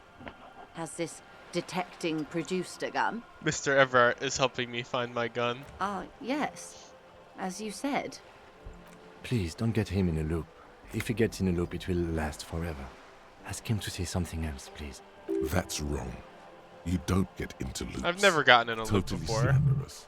Maybe you've gotten into one tiny loop once. Of course. Thank you for the advice. I'm glad you are here to assist. Your other dealings with Evrart are still of considerable interest to me. The lieutenant will be more lenient toward sharing those, hopefully. Mr. Evrart is helping me find my gun. The lieutenant, he's able. Unconventional, but incredible.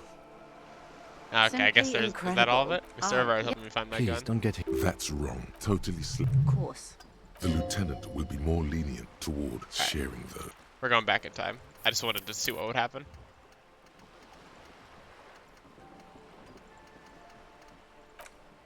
I thought there'd be more to it. Harry surely is not dumb enough to let anybody know that a mob boss is helping him find his lost gun. Right? Short twab, go read it. I'm pretty sure I got the clip notes of it already, but sure.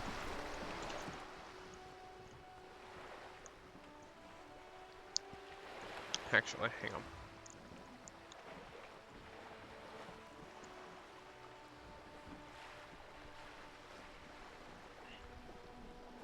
Okay. But I know how much you love Bungie? Yeah, sure. Hey, Ada.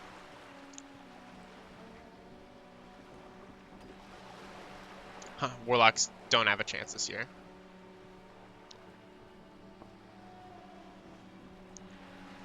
Next season 3, new legendary weapons will be added to the Nightfall rotation, which will also receive that treatment. And Grandmasters become available. As such, Palindrome, Shadow Price, and this one will be taking a hiatus for the first half of the season. When they return, all three will be available to punch and pace rewards and complete Nightfall. Oh, shit. I kind of want to Swarm, but I don't think he can roll anything good.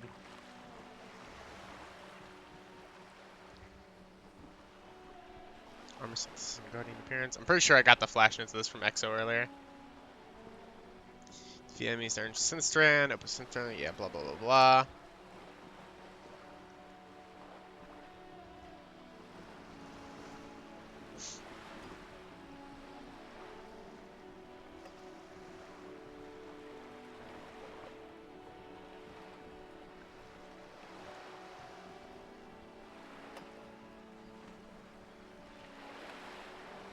Nightmare Hunt. So I want to know here, can I change all of this stuff and then hit confirm to apply it all at once? So I can mix and match a bunch before locking anything in. That's what I want to know.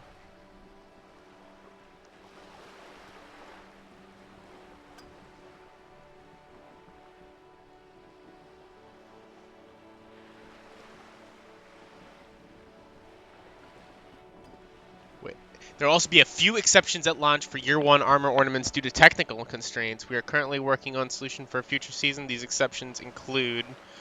Oh no! What? Oh no! Why? Oh my god. Sean's gonna be mad too. Oh my god. There it is. There it is, ladies and gentlemen. The other shoe has dropped. Ornaments can still be applied if the base armor piece is from an activity that the ornament originates. As an example, if a player owns Crucible ornaments from Curse of Osiris, they may be applied to Crucible armor pieces at no cost. However, these ornaments cannot be applied to seasonal armor.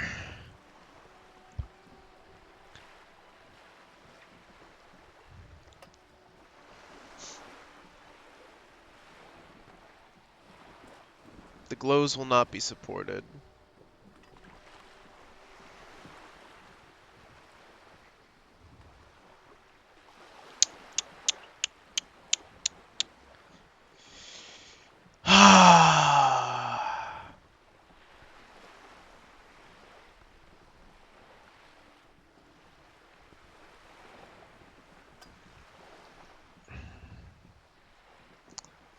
I guess I'll hold off on my Spire of Stars set.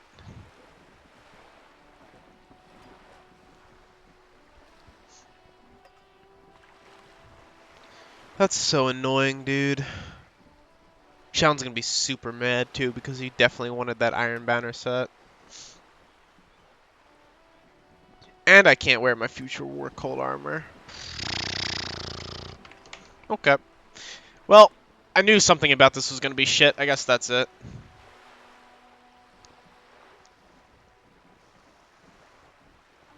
New shader system's nice at least.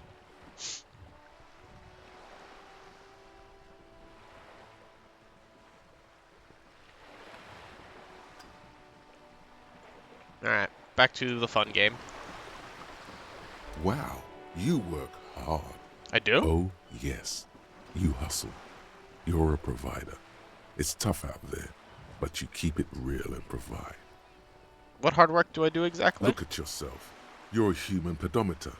You must have walked 200,000 steps down cracked asphalt, mosaic, sand, and linoleum after you re-emerged.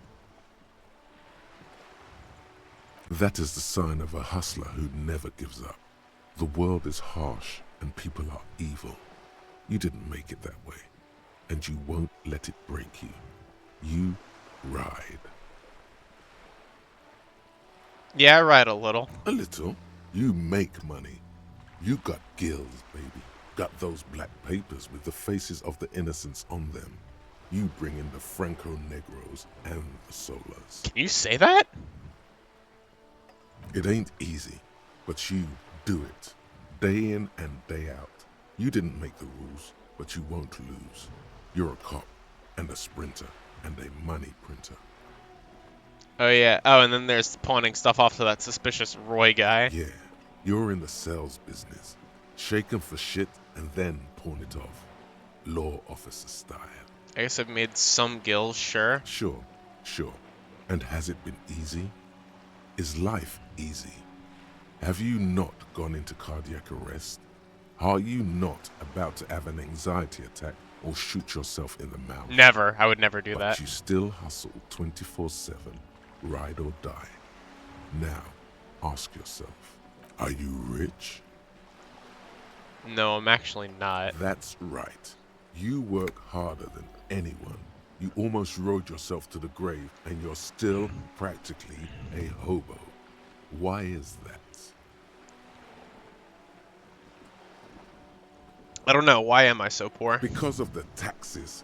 G-Man's got his jam-covered sticky fingers in your pocket, stealing from you every time you buy, sell, walk, talk, fart, so much as sneeze. Really? Every time I sneeze? Every time you wipe your ass. They got their direct and their indirect modes of taxation. Sales tax, excise duty, extraction tax, alimony. One tax that doesn't even have a name. Plus there's the stuff people in other countries pay for. That makes them ask for more money from you. Here. Total tax duties add up to 98% of all your money.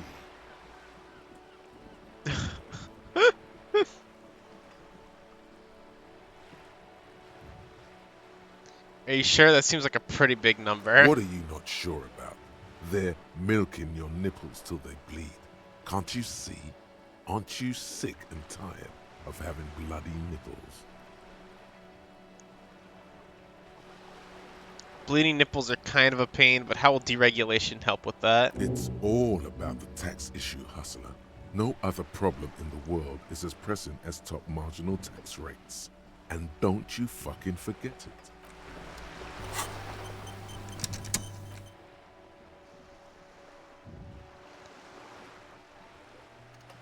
Okay, I don't know if I'll ever internalize that one. Back to Joyce. You're back. Good. What Can can I help you with? you tell me about this lynching? Quite a few things, I'm afraid. The information I'm to share with you includes sensitive trade secrets. For the sake of my employer, I have to ask for your names and badge numbers. Of course, ma'am. We should have introduced ourselves. I am Lieutenant Kitsuragi from Precinct 57. Did I just see volumetric shit compactor? I'm pretty sure it's shit compressor. Yeah, just volumetric shit compressor. From back when I had to get my shit together. And this is my colleague from Precinct 41, Detective Dubois. I'm afraid Harry doesn't have his badge at the moment. I hope mine will suffice. Oh, and what happened to yours, Detective? Mr. Evrart. Awkwardness washes over the conversation. The woman doesn't like this turn of events. Oh, God. Remember when my partner told you I'd recently suffered from an unusual medical episode? My lost badge is related to it. See. So, are you saying you lost your badge during the course of this episode?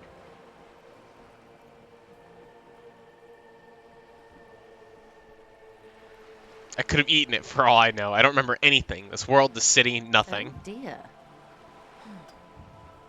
Some kind of encephalopathic amnesia. I don't even know how to respond. I do believe you, naive as that may sound. I simply can't imagine what you gain by faking such a condition. As I said, ma'am, his technique may be very unconventional, but he is an officer of the RCM. Of course, I sympathize, but I'm afraid I simply can't share anything more until I've seen that badge. Really? She's a professional negotiator. She should be open to some sort of mutually beneficial arrangement. Give me that psyche up, Chad. I need it.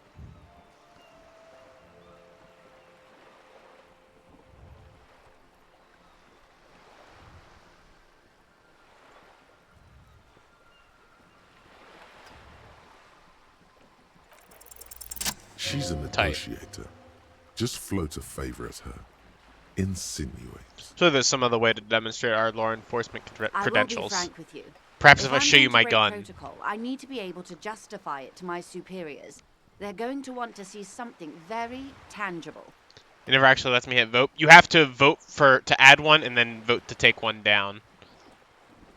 You're in, but expect her to drive a hard bargain. Like what? Reports from inside Terminal B suggest it's a hub for the local drug trade. This is an open secret in Martinez. The Union controls the terminal, so it goes to reason. They're profiting from this trade. The company has tried looking into this matter before, to no avail. Perhaps someone with your authority and resources might turn over the right stones. Or you can recover your badge. Though if I may be blunt with you, it sounds like that may be a lost cause. I don't remember where the badge is. So we're just going to have to kind of hope we bump into it. Detective, a word in private before we continue. Excuse me a moment, madame. This is not going quite as I hoped it would, Detective. How did you hope it would go? Honestly, I was expecting you to use your unorthodox technique to keep her off balance, and not volunteer us to be her henchman. Oh, so we're henchmen now. This woman is running circles around us. She might have known about your misplaced badge all along, or she's simply an adept improviser. Either way, we've played straight into her hands. He doesn't let it show, but there is a limit to how much the consequences of your unprofessional behavior can cost the investigation.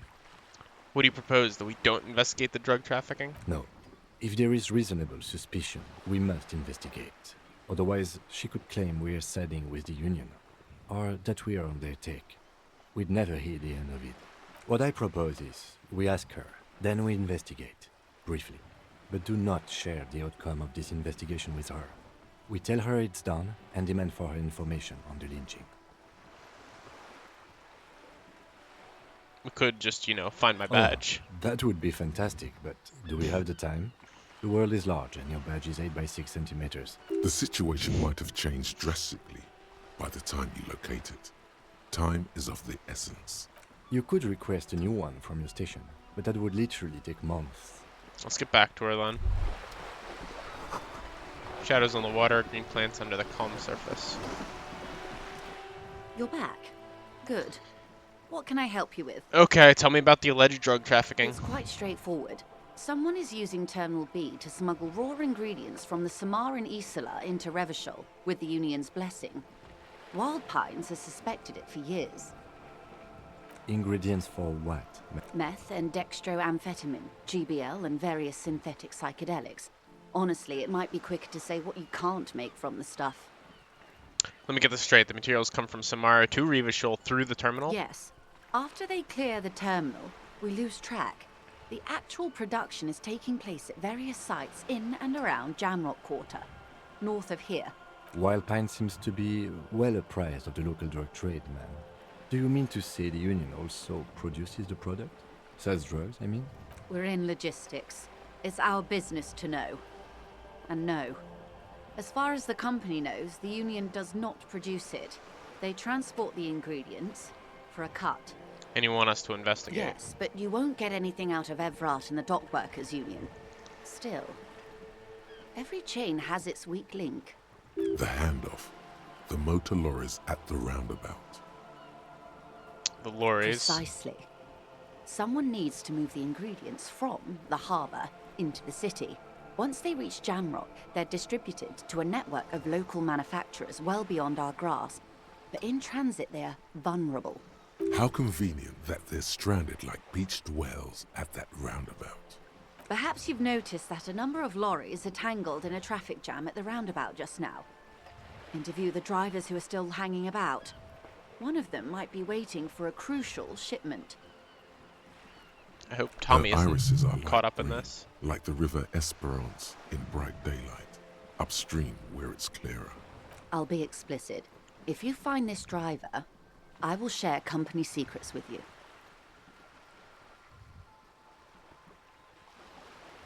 You already have... No. Don't let her in on it. It's no coincidence the lorries are stranded there like that, is it? No. We asked East Motor Track to raise the drawbridge. The road company is a partner of one of our subsidiaries. However, this is a limited time opportunity. Once the complaint has been processed by the Trade Committee, they'll have no choice but to lower the drawbridge, and the operation will continue. Thousands of litres of raw ingredients will pour onto the streets of Revachol. Not the east across the river, but the west. The vulnerable, the weary. Well, at least this solves one mystery. What is that, Lieutenant? Why I had to call East Motor Track and beg them to open a drawbridge for me. I'd wondered since I first drove in, on my motor carriage. I am sorry for the inconvenience, Lieutenant Kisaragi, but we need them trapped here. This is a unique opportunity. I'm sure you understand. Why didn't you come to the RCM earlier? We did. On more than one occasion.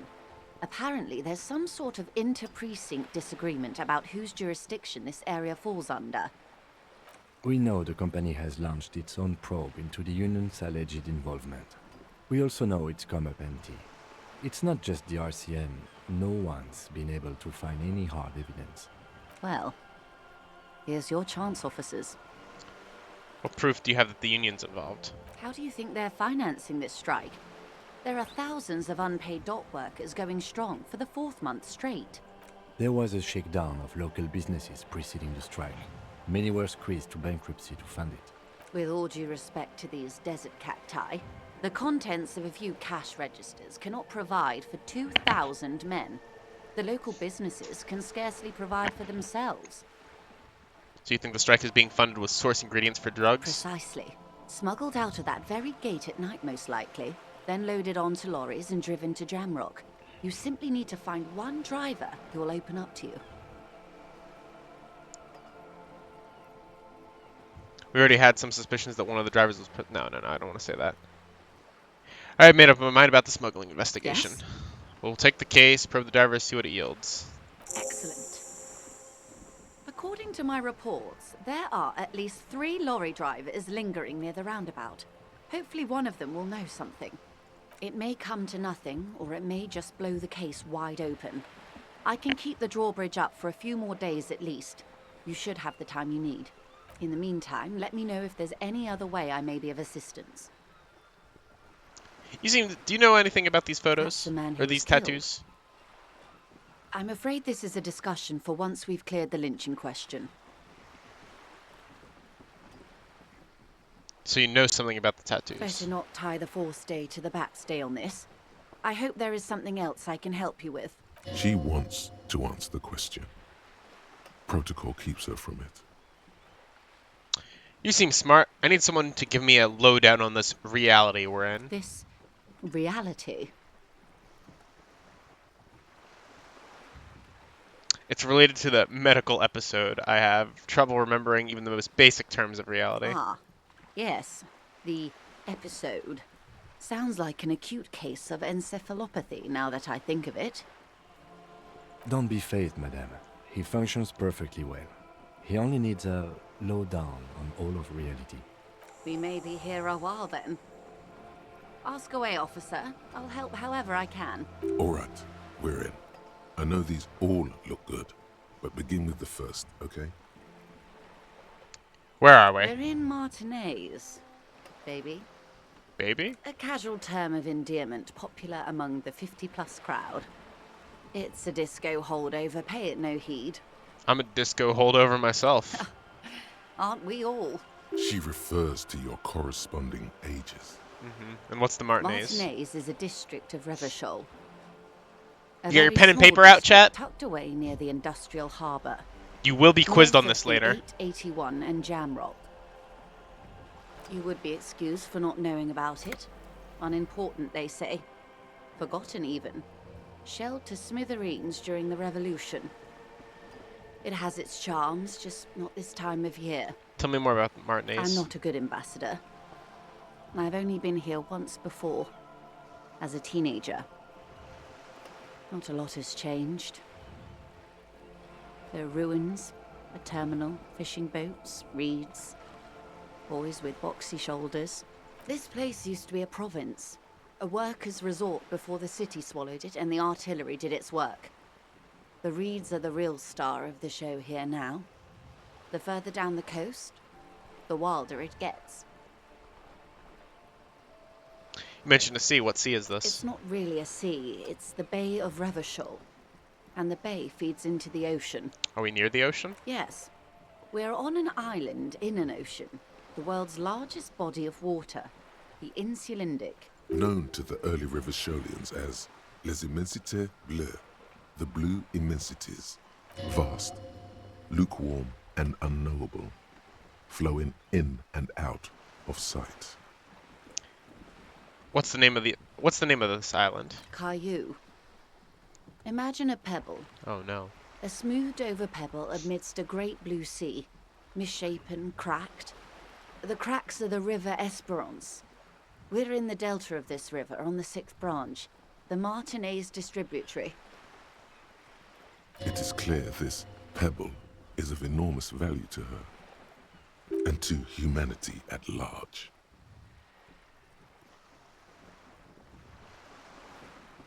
Okay, that's Martinez. What's Reverchol? No, hang on. Tell me about another, perhaps even more fundamental aspect of reality. I would be happy to. Oh, shit. What is... We're Nope, in hang on. Martinez. Martinez, Hang on. you would be excused for not knowing about Alright. it. Oh yeah, that's Martinez. What's Reverchol? Reverchol? Reverchol is what you call a city. What kind of city is Reverchol? Great kind. As if it's self-explanatory, beyond patriotism, a fact. What makes Reverchol great? History detective. They built this city to resolve history. Our part in it, at least. Our centuries. Okay, who built this The city? nations of the Occident, or migrant workers from Semenine and Il Marat, depending on your creed. When was Revachol built? In the DeLorean century. 380 years ago. Why will it resolve history? They say it's where the terrible questions of our time will be answered. The tensions are highest, the fault lines deepest. By that I mean conflicts. Ideological conflicts. The stuff of men. We are standing on a fertile, self-sufficient island able to sustain up to 200 million people in the middle of the Insulindic Ocean, the world's connective tissue. It's where the money is. So we're in an unimportant part of an important place? I think it's fair to say so. Martinez is about... A collection of tall ghosts behind the water vapor, light reflecting off their glass windows. 22 kilometers from the center of the world. That soldering iron is the bank of the world building. The bottom floors are Insiacom. Coalition government, Insulindian Mission Command. Look to the sea. Silence. She lowers her hand. The water, the light. It's as though you're seeing it for the first time. There is no recognition, only the immensity of the sea and the cold radiating from it. She observes your eyes scanning the horizon, then breaks the silence, slowly. This is one thought you need to complete. Where are you? Was there something else you wanted to know? I remember something about a loadout. This has been informative. Thank you, ma'am. I'm sure my memory-impaired partner has many more questions to ask. Might I suggest not asking them all right now? Ma'am, Messier will be here later too, and tomorrow. Isn't that true, ma'am? Absolutely. My commitment here is long-term. But won't I be lazy if I don't do it all now? Oh, of course not. You are already diligent for getting this far, and diligent boys remember where they left off. Indeed. I'm always at your service. I don't remember Kim being so patronizing on my first playthrough. What is acute encephalopathy? It's a neurological disorder caused by a lack of vitamin B in the brain. Symptoms include a retrograde amnesia. It's quite serious. You should get yourself checked out. She conveys it in short, cold bursts, trying not to invest too deeply in the condition of this doomed detective, in case he goes down later, souring the entire portfolio. What causes encephalopathy? Well, it's either bariatric surgery or long-term alcohol Is the screen use. getting darker? Oh my god, you're right, it is. What the fuck? Like an eyelid closing? It's definitely the drinking. She nods slowly. What times are these? These are unimportant I didn't times, notice it was getting detective. darker, you're right. Holy shit. You and I were born after the dust had settled. 1,000th of a second too late.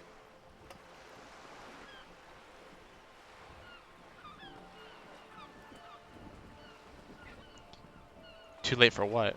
For the big time. What's the big time? The revolution. And what is this revolution I keep hearing about? It's quite easy. Every 100 years or so, our species gets together to decide what's next, who gets shot in the head, and who gets the mineral rights. It's a real kerfuffle.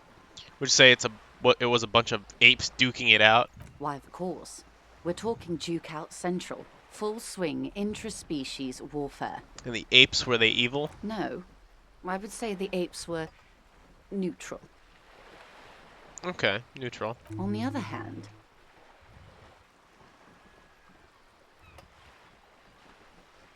Who got shot in the head? those would be the communists. Generally speaking, 40 million people got shot in the head during the World Revolution. But the communists, they all got shot in the head. Oh, and the anarchists too. They shot them well. So well, one forgets they even existed. Did the communists and the anarchists shoot back? Did they ever? Before they got shot themselves, they shot 2 million people. Truly a kerfuffle. Yeah, it was a kerfuffle, all right. Yes, the Insulindian deluge, they call it. Anyone else get shot in the head on the opposing side? Oh, lots of people. Even the king got shot in the head, or thrown beneath a horse, or drowned. Accounts differ. It was unceremonious. Just as well, he wasn't actually the king. Just the king's nephew. The real king abdicated and lived out a long and productive life as a venture capitalist in Grad. Cowardly king. I prefer the term risk-averse. King Guillaume was nobody's fool. He could smell a PR disaster brewing, so he got out alive, and his nephew Fricelle got shot in his place. Him and tens of thousands of his wonderfully fascist kingsmen. It was a wild time. Who got the mineral rights? The liberals got the mineral rights. And by mineral rights, I mean everything. Okay, and by liberals you mean... Liberals are usually middle-class people, detective. Or the remaining gentry. The beneficiaries of the pre-revolutionary arrangement. Am I a liberal? Some were rich enough to stay with the Constitution, with monarchy. Big mistake. Others bet on the revolution. They were called the ultras, or ultra-liberals. They fared well. How did the liberals win it all? They didn't win, Win it all. so much as survive. We were the last ones standing when the war ended. Everyone else got shot in the head, remember? We. She's one of them. Of course. If everyone got shot, who was there to surrender To to? foreign intervention. The coalition. Those people really took the mineral rights. Well, you just said the liberals took everything. The liberals took everything that wasn't nailed to the ground. The coalition took the ground. The ocean, the laws, and the people. The coalition of nations. Grad, Mesque, Vesper, Messina, Oranje, and Sur-le-Clay. The armed center of the world. They landed here and ended the revolution.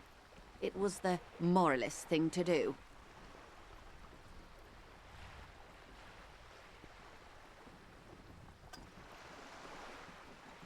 There is bitterness in her voice, tempered with understanding. She is critical, but ultimately understands the cause. The moralists believe in keeping everything exactly the way it is.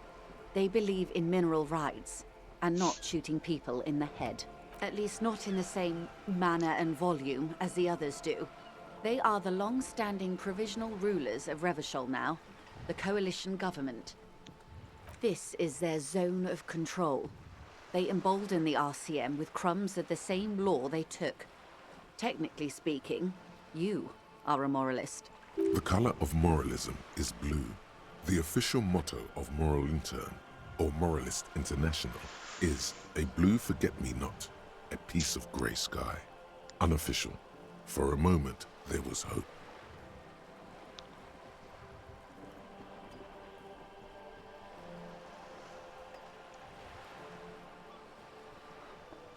Not just technically, practically. For a moment, there was hope. A devout man of the center. Oh no, I'm a centrist? Shit. It's good to have someone who takes a moderate I don't want to approach be the most laughable centrist. In your line of work, I mean. When was this kerfuffle? Turn of the century revolution? Don't answer it. It's a trick question. The revolution began in '02 on the Isla of Grad, though by the end, nearly the whole world had gotten involved. Who started it? It wasn't a who, but a what. A pandemic of Zarat, a particularly virulent prion disease, which the authorities in Grad proved unable to contain. Then Mazov came along and overthrew the government.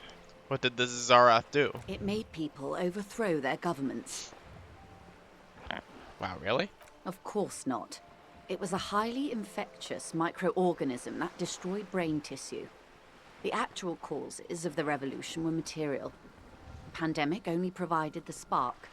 Where did it spread from then? Where did it spread from there? From Revachol and Grad? Not far. The world managed to cauterize itself. Mazov's government was overthrown in '08, and the coalition crushed the Revachol commune 2 years later. It was the end.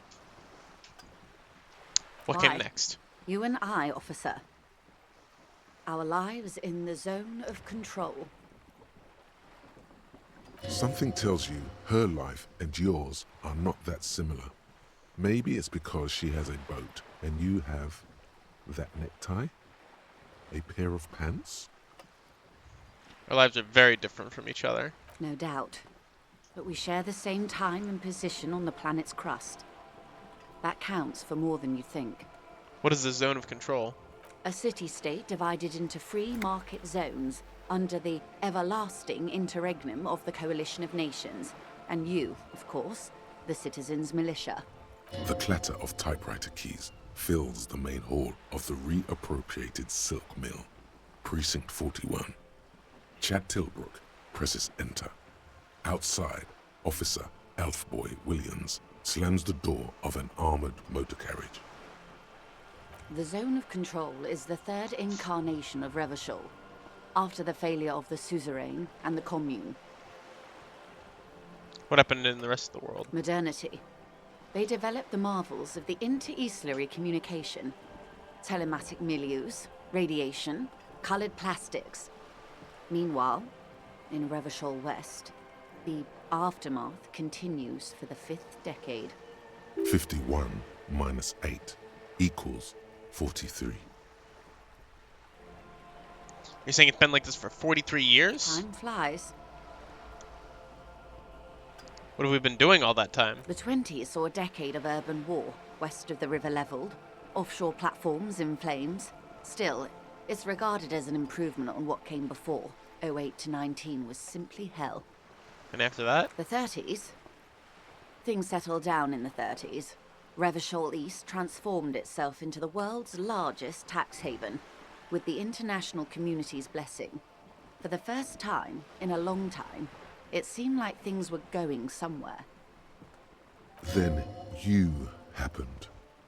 Your youth in the 30s.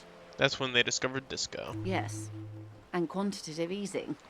It was a market mirage, unfortunately. The 40s dispelled it. An Isla-wide hangover, you might say. So, here we are. Close to a level up. Welcome to reality. Nice. Baby.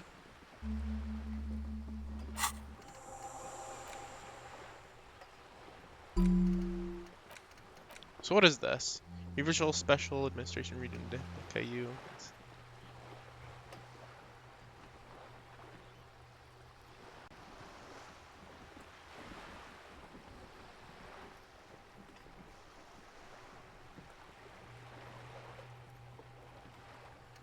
Okay, this one seems important.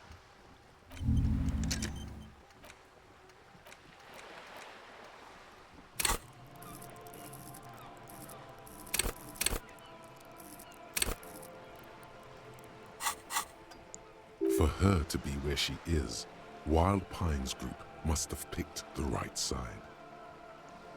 Which side was the Wild Pines group on? They picked the winning side. That's why they're here, and others are not. They got lucky. Perhaps it wouldn't have turned out that way had I been in charge. I might have bet on the king and led the Pines to doom. You would have sided with the king? I would have sided with the cannons. If you'd seen the calibers of the things, you might have too. Perhaps it's better I was born when I was. Totally a robot. Thanks for the follow. 10 of the 14 Indo tribes got it wrong. Feld, Kupri, Tricentennial. So I suppose I would have been in good company. She narrows her eyes, turning her gaze to the future out of professional habit. All she can see are vague outlines of a great winding down. The doldrums. People killed, but no great transitions of wealth. It makes her feel old, and something else. Something you can't put your finger on. What would you have done differently? Good question. What would you have done differently?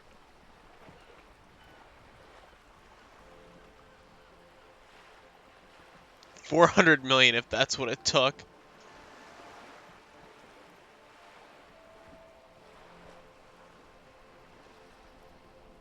I don't know what I would have done differently.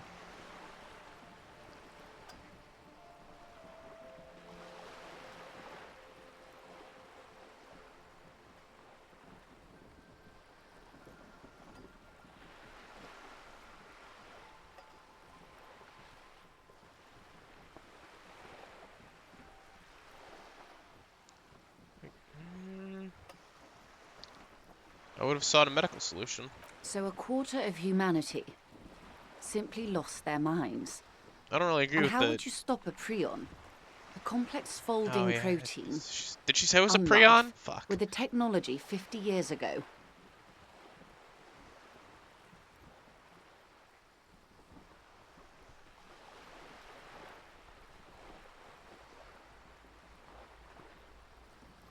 Jesus Christ.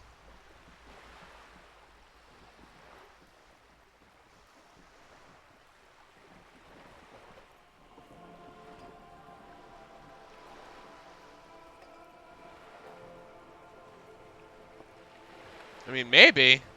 I guess. With some hygiene, monosocial care, and perhaps a little research program. Good hygiene. Yeah. Really. It's kind of dumb. A very moderate solution to an extreme problem. It's those sort of half measures that doomed the authorities in Grad. Yeah. When they failed to step up, Marzov and his party stepped in. In this particular case, maybe a more robust state response might have been appropriate. Opinions expressed here do not reflect the official position of the RCM. And what is your official position, Lieutenant? My position, ma'am? My parents got ripped to shreds in the revolution. I would have gone the same way. I was saved by being 2 years old. That's my position. The abattoir. Understandable. It's enough about the times. They are what they are. Who knows? An afterbloom may yet come. Anyway, enough sentimentality. Is there anything else you want to know? Not so fast. Who is she in all this? Ask her who she is. She owes you an answer.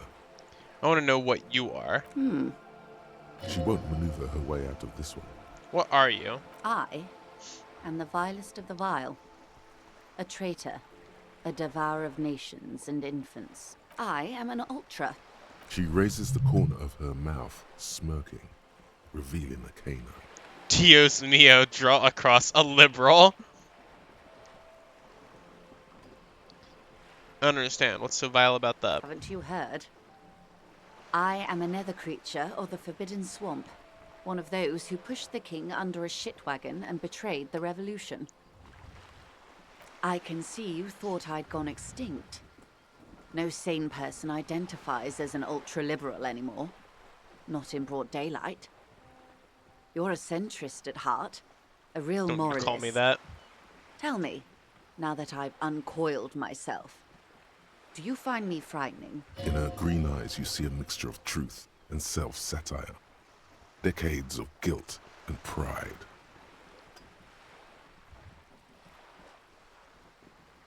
I forgive you? I do hope so. I hope we're able to remain collegial despite it.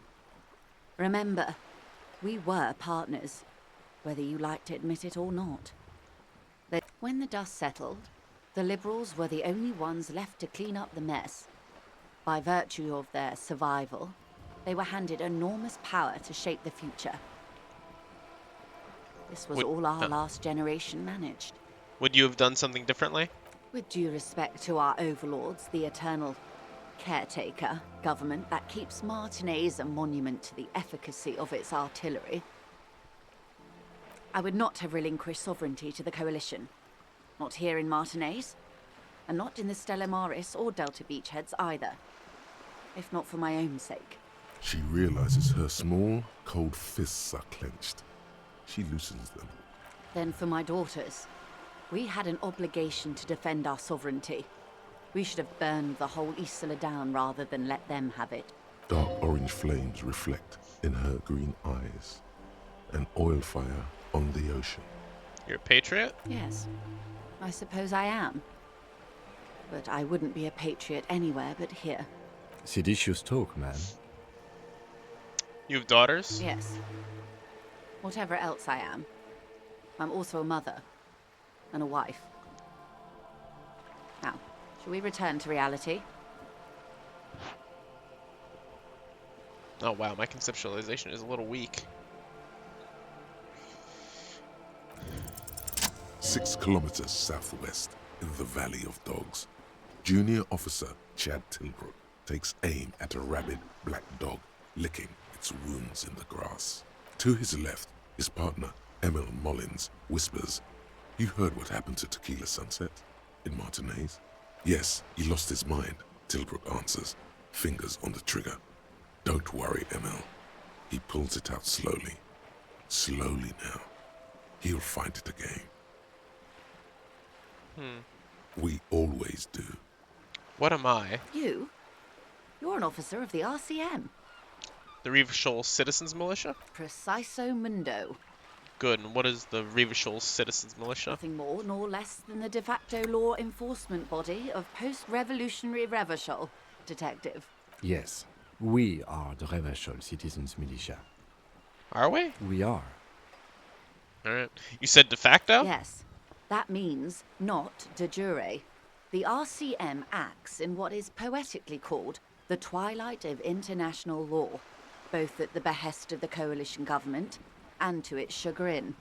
What do you mean? The RCM's responsibilities are defined by the Emergency, Wayfarer and Aliments Acts, 3 pieces of legislation keeping the city in a, let's be honest, laissez-faire stasis to the benefit of foreign capital. All 3 are good to know when we are out policing.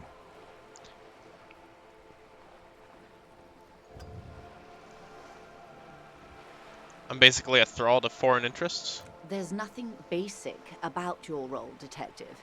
It's true that the RCM keeps everything the way our seemingly permanent, provisional rulers like it. Yet, on the other hand, I know these people. I deal with them daily. Let me tell you, dear, they are not fans of you. The post-revolutionary decade was a disaster for the coalition government.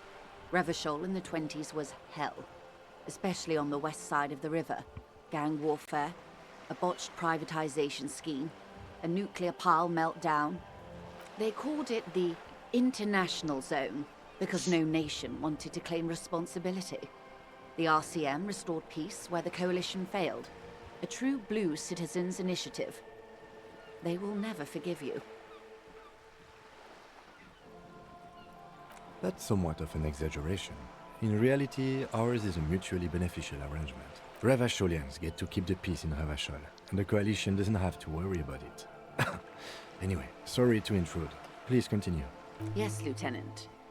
Permit me to conclude with this. Who you are, to me, is the police. The only legitimate law enforcement authority in Revachol. Thank you, ma'am. And if those authorities drink so hard they need help recalling the basic terms of reality, well, I'm here to help. Need my intellect up for this conceptualization check. I don't think we're gonna get it. I'm probably gonna have to come back for this one. Yeah, even with 5, it's just too low. A strange coldness comes over you as you look at the world. Yeah. The waves sway the sloop slowly. That's all. The doubt is fully formed in your head. The alien feeling persists. You just can't word the question yet. You have to complete the jamais vu thought first. Okay, that will help me. What is this? A bird? A sphenicid? A flightless bird of the polar regions? Am I really that awkward? Of course you're not, my dear. I'm just terrible at guessing games. I meant, what is this place here? Ah.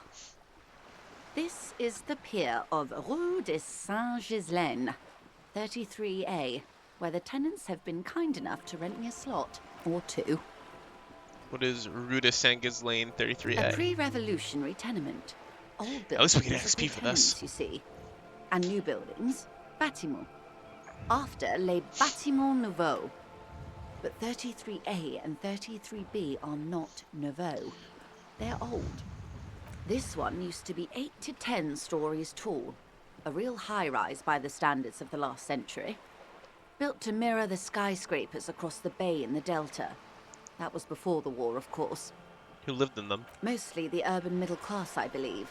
This was once primo real estate, before the cannons lopped 4 or 5 stories off. Splat, splat.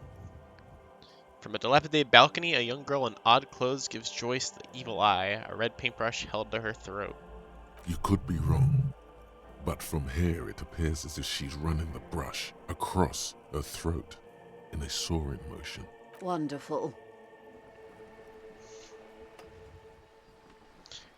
What is that? Point to Cindy the skull! The girl in the old lady rags. Yeah. Looks like a sullen and rebellious member of a teen infraculture. Infraculture? Yes. You and I belong to the supraculture. We're common, the herd. The music on the radio, the food in the chain restaurant, those are all too popular for the girl in the old lady rags. She prefers a fantasy world, an infraculture with its own dress code and vernacular. It is an illusion, I'm afraid. There is no refuge from the supraculture. Okay, now explain the same thing but to a child. Young people who dye their hair funny colors and wear old people's clothes are stupid, and their little rebellion is self-defeating. All right. All right. What next? That's all for now. Glad to have been of assistance. The little that I know. Anything else? That's it for now. Chat, you get all that?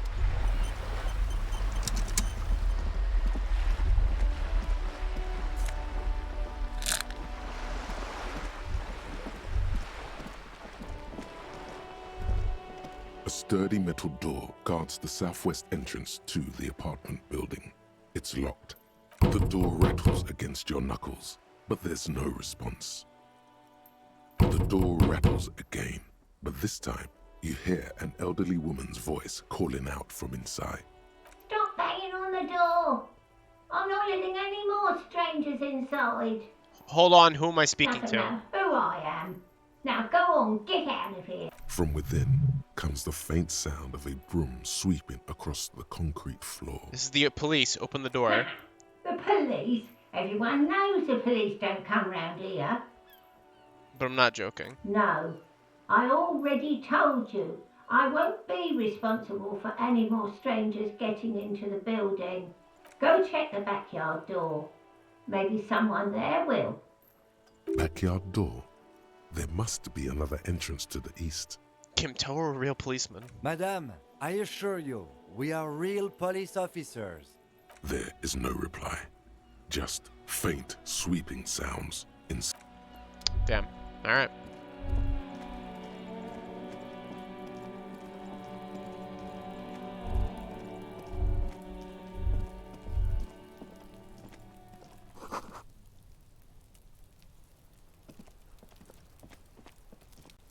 Hey, what's that noise down there? Hey, you. You see a young man on a balcony nursing a cigarette.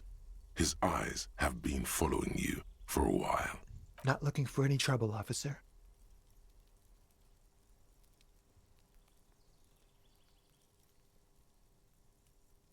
No trouble from me. I just want to know what's going on here. I don't want to be seen talking to the gendarmerie, if that's okay. I just want to finish my cigarette. Don't let him go. This could be your witness. The balcony has a great view of the whole thing. Actually, then the gendarmerie really need to talk to you. Is it really that important? Like a nervous cat, he keeps stealing looks at the neighboring windows. All right, but make it quick. Once I finish this cigarette, I have to run. Looks like you got a good view of the Whirling's backyard. Can you tell me anything about the hanging? I can tell that you finally got him down. Thank you. It was quite a disturbing sight, even by Martinet's standards. What were you doing last Sunday? Oh. Wait, is someone else investigating the lynching? Did you? No, not you two. Some more muscular type. And when did you speak to this more muscular gentleman? Last week? I don't know. Look. You didn't answer the question. What were you doing last Sunday? I had a friend over. What kind of friend? It was my Sunday friend. What's your friend's real name? Did he see something? He doesn't reply, gesturing no with his cigarette. In the neighboring windows, you can see faint reflections of his silhouette, all from different angles. You tell me your name? My name? My name is Martin Martinez. Martin Martinez? Good local name. Let's go with that. Oh, that's not his name, Rhetoric, you stupid motherfucker. I need to get inside the apartment building. Can you help me? Help you? No, sorry, gendarme. I have to run. Alright, we'll talk later. No. We won't. Now, if you'll excuse me, I really need to get going. Power me up. Power me up. This would be Psyche, I think. Give me strength to pass this red check, chat. I need to be stronger. Time to bring out your secret charm. Tears and begging. No, Showing please. your emotional side. Throw yourself before his very feet like God a dog. damn it.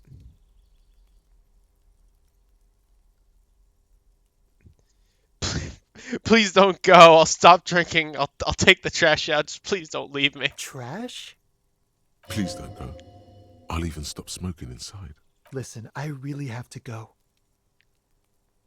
Good luck with the investigation. God damn it.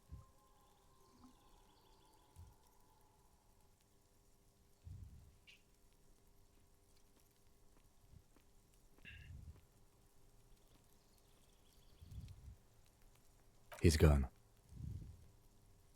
We should run after him, see where he went. No point in running. Tenements like these often have multiple exits. If he doesn't want to talk to us, then he'll know how to hide himself. So we just give up? He could be a witness. Him or his Sunday friend. Either way, we need to look into that muscular type who's asking about our case. We're close to another level up. There Wow. has to be a way of getting inside the building. Let's go check out the door near the pier again. Once we found a way in, we can ask around for his apartment. Great, let's do that. Oh, hang on, there's a... A stone, like any other, lying in a whirl of sleet and mud. Maybe there's something under it. Turn it There's over. a key beneath it. Oh, nice. Rusty from the dirt. This must be for the front door. Pity it doesn't have the apartment number on it. This building has hundreds of apartments. How are we going to find the right one? We'll just have to go in and see. Let's go tell Evrart that we open the door and see what happens.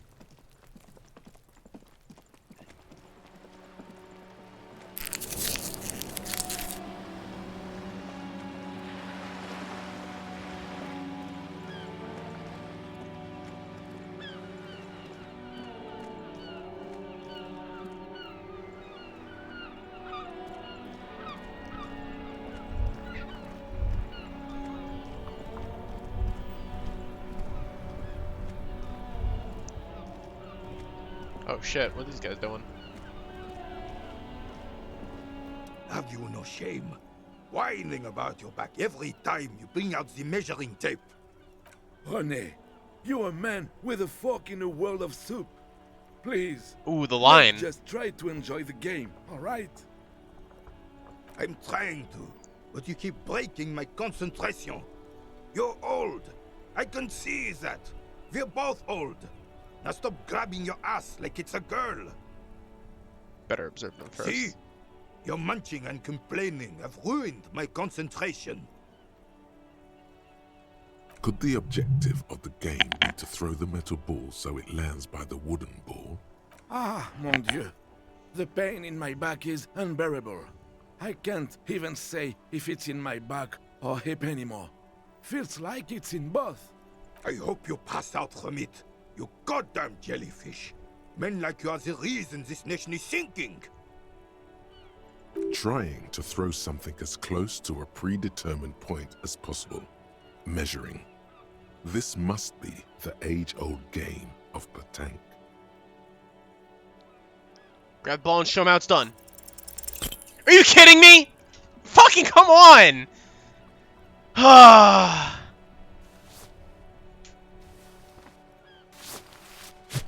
Oh, you drunken prick. This felt wrong. Wrong like touching your sister's breast. You threw your sister's breast. Mon Dieu! Good job, officer. That was an excellent throw. Hold on, why did it feel so wrong? Your muscle memory knew what to do and went for it. But there were gaps. It felt like you were going for a thrust or a lunge. There was definitely gonna be jumping. Maybe you scored a point, but this is a fiasco. The throw was terrible and you know it. No need to mock me. What are you talking about? You just executed a pretty much perfect pétanque throw. Oh. How are you ever going to get the officer's shit off your nose, Gaston? Or even climb out of his ass?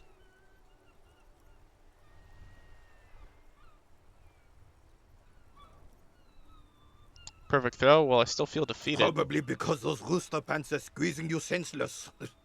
Whatever happened to practical, durable, Revachol made? Now, what can I do for you? Look who's talking. That cockatoo uniform must give him a real advantage when fighting in the circus. Yes, officer. What do we need from this gentleman? Do you know anything about the hangman in the backyard of the Whirling in Rags? Unfortunately, I don't. Unlike most of the locals, I have no qualms about assisting law enforcement. But this affair has passed me by completely. And most of the locals? In Martinez, the union is the law. So can you really blame them? But you don't have a problem with cops. Cop is a pejorative term. I don't have a problem with policemen. On the contrary, I admire the effort to bring order to our streets. Again, you don't know anything? If I knew, I would not be afraid to tell you. I simply don't. I'm an old man, not a coward. The daily business of the riffraff no longer concerns me. This is a man with a lot of past, but little present, and almost no future. You seem to be playing in a crater. Yes. The terrain here provides an interesting variety to a familiar game. Do you know what created it? I do. Fire from heavy artillery. Okay, it's a crater left by artillery fire, but why? Why what?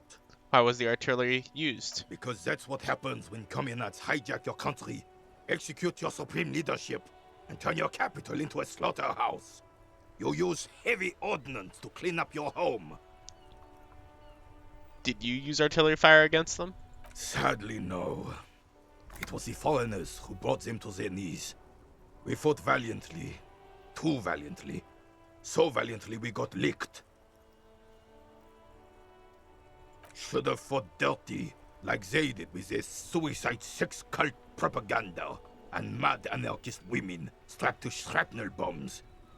We didn't though, and we lacked caliber. God bless him, but the suzerain's cannons simply weren't big enough. It was probably a bit more complicated than that. Why shell them here in Martinez? Because this place is a damn beachhead. Had to soften the commies up first. The beachhead? Yes.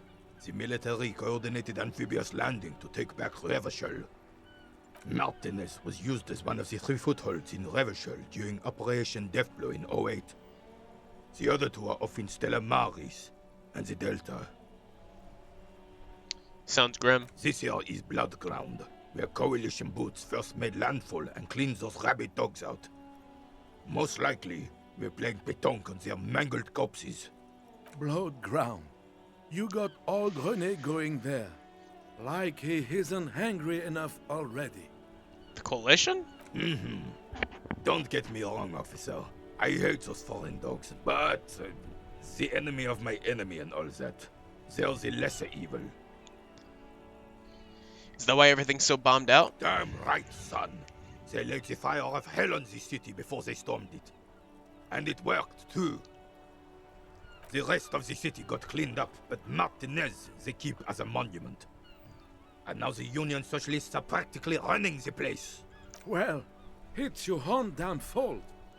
You, we, the coalition, Revachol, whoever you want to blame, never finished the job.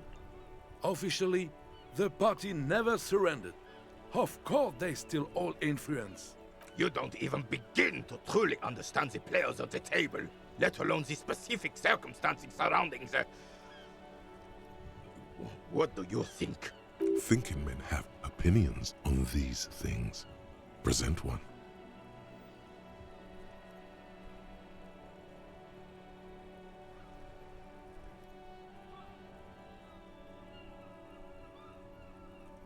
Foreign powers cleaned up our mess and now they rule us. I'm sorry it had to be them.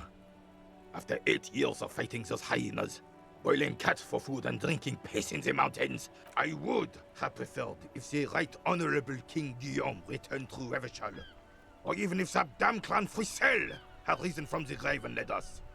Sadly, that was not the case.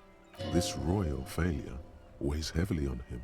Instead, all that is just, holy, and beautiful in the world was wiped away, and now it's neon signs with toothpaste ads everywhere. Foreign influence peddling garbage and stupid music on the radio. This is just what the commies wanted. This was their plan all along. This is what they wanted to replace the role of the suzerain with. You mentioned Guillaume? True king in both blood and mind. Led Guillaume? Revachol before Frisel. I can remember how to pronounce these He fucking would have been names. better, but the damn commies drove him into exile. Wait, Joyce said William ran, and his nephew, Frizzle, was shot in his place. Commies didn't drive Guillaume out. He left when things got bad and left Frizzle to take the hit. This is communal propaganda. Guillaume would never do something like that. He is Le Lion. Ah, okay. I understand what's going on here.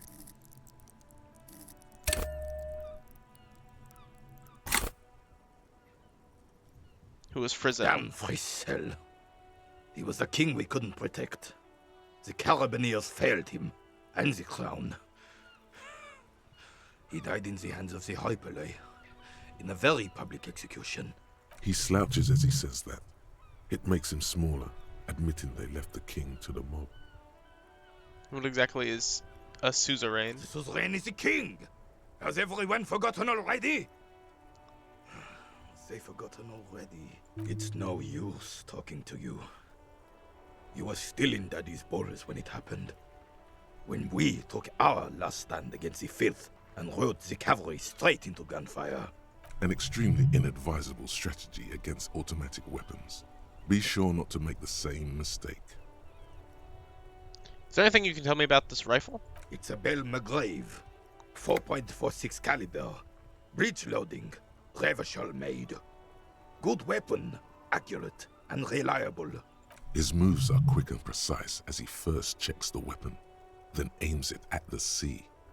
This man knows firearms intimately. This one's inoperable. The bolt spring is missing and the mechanism is jammed shut. Still a beauty. Where did you find her? In the basement there. I'm not surprised. There are probably lots of forgotten wartime weapons lying around here. Back in the day, everyone had something stashed away. As for the rifle, I don't know what else to tell you. These BM-446s are an antique. No one uses them anymore. The ammunition is impossible to find. Renee, I saw a statue of Philip III near the roundabout. Ah, yes! King Philip III on his steed. A reminder of what Revachol once was. Oh, absolutely. At the mercy of a cocaine-snorting tyrant who emptied the treasury so he could sleep on a bed of gold. A superpower, feared and respected. A testament to what this country can be under the leadership of a true king. Someone who knows how to rule. How should a true king rule? Decisively, without fear of offending the sensibilities of the frail and weak-minded among his subjects. This is something the insurgents never understood. Seems to me a leader should take care of his people before himself. A nation is only as strong as its leader. That's why it was such madness to try to... Don't get started on that again. What happened, happened. The Carabiner doesn't reply. This game is aggressively French? Oh yeah, it is. Communicates unbreakable resolve. What was that about the cocaine? Oh, old Philip was a big fan of the purple nose candy the nobility loved so much. A cocaine connoisseur of sorts. His egocentricity is borderline legendary. You can't even take responsibility for yourself.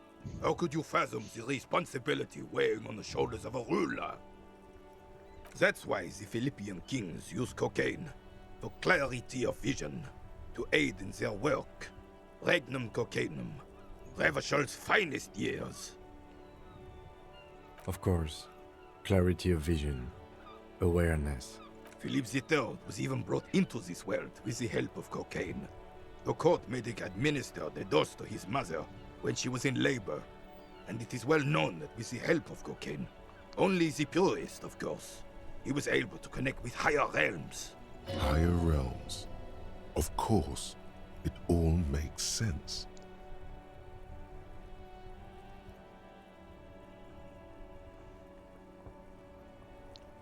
I feel like this is a little pot meets kettle. Maybe I shouldn't. What about higher realms? Sounds interesting. It's really not. Please, do spare us the cocaine fairy tales. Yes, indeed. We're not here to investigate the drug trade of centuries past. Let's talk about something else. Right. Amp me up. I want to see if I can pass a white check. Please, dear God.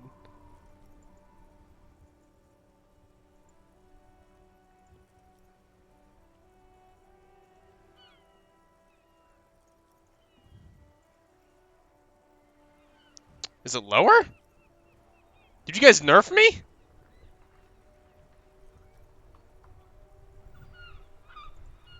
Oh, I didn't say, did I? It was Motor X. Fuck.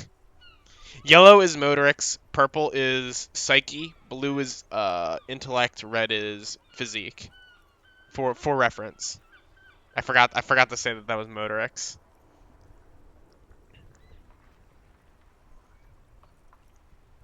God damn it. Yeah, we're back to fucking composure. Let's just go for it. All you Yeah, I didn't think so. observe is a veteran refusing to let go of the past. And This is the uniform of the Royal Carabineers in service of Fritzell I, Guillaume le Lion, and the valiant King Philip V before him. Don't you mean Fritzell the Fan? You do not speak his name, Craven, although he was a clown. But he was our clown, ours to ridicule and to mourn. It blocks your dialogue options? Okay, fuck. there's something you missed. You will get to it. Don't worry. Thank you for your time. Call the Mama Dakwa. It's not only your eardrums that register sound anymore. Your very skin has become an organ of hearing. Looking for a whisper, light and low. A god who's very, very silent. Nothing escapes you. A cockroach in the other room. A candy wrapper falling on dry grass. A drunk falling from a chair in a bar 20 meters away. In fact, you haven't heard the Col du Mama Dakwa, but you have discovered that you have amazing hearing. It must be the only part of you the alcohol hasn't drowned out. Keep listening. Fuck, I don't want my encyclopedia to go down. +3 perception's pretty good, though.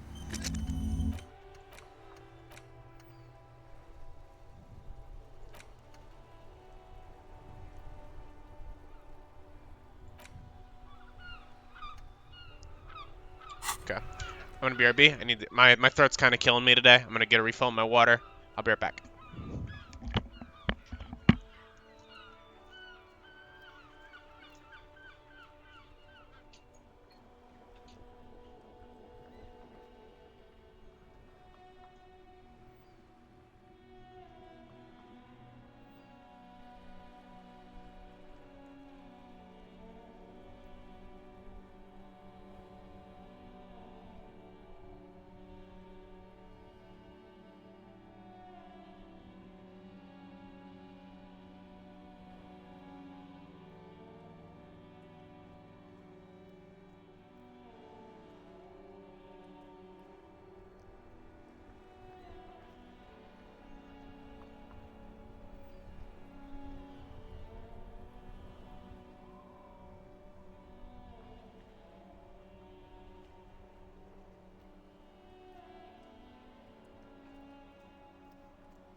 Stop choking on Zod's dick so hard, you can't tell me how to live.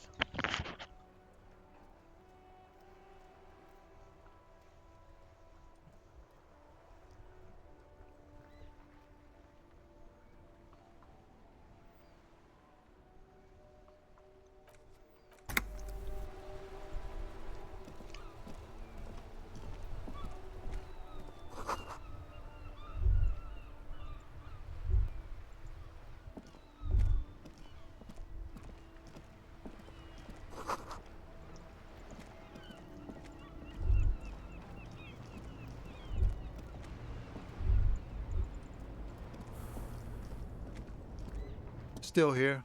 Stuck in this damn jam, my man. What's up?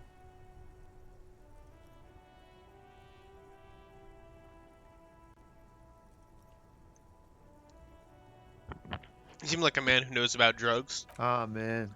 Me and narcotics go way back. Had some good times surfing the psychic waves of my own consciousness, you know? But those days are behind me. There are other addictions in my life now. Why the inquiry, my man?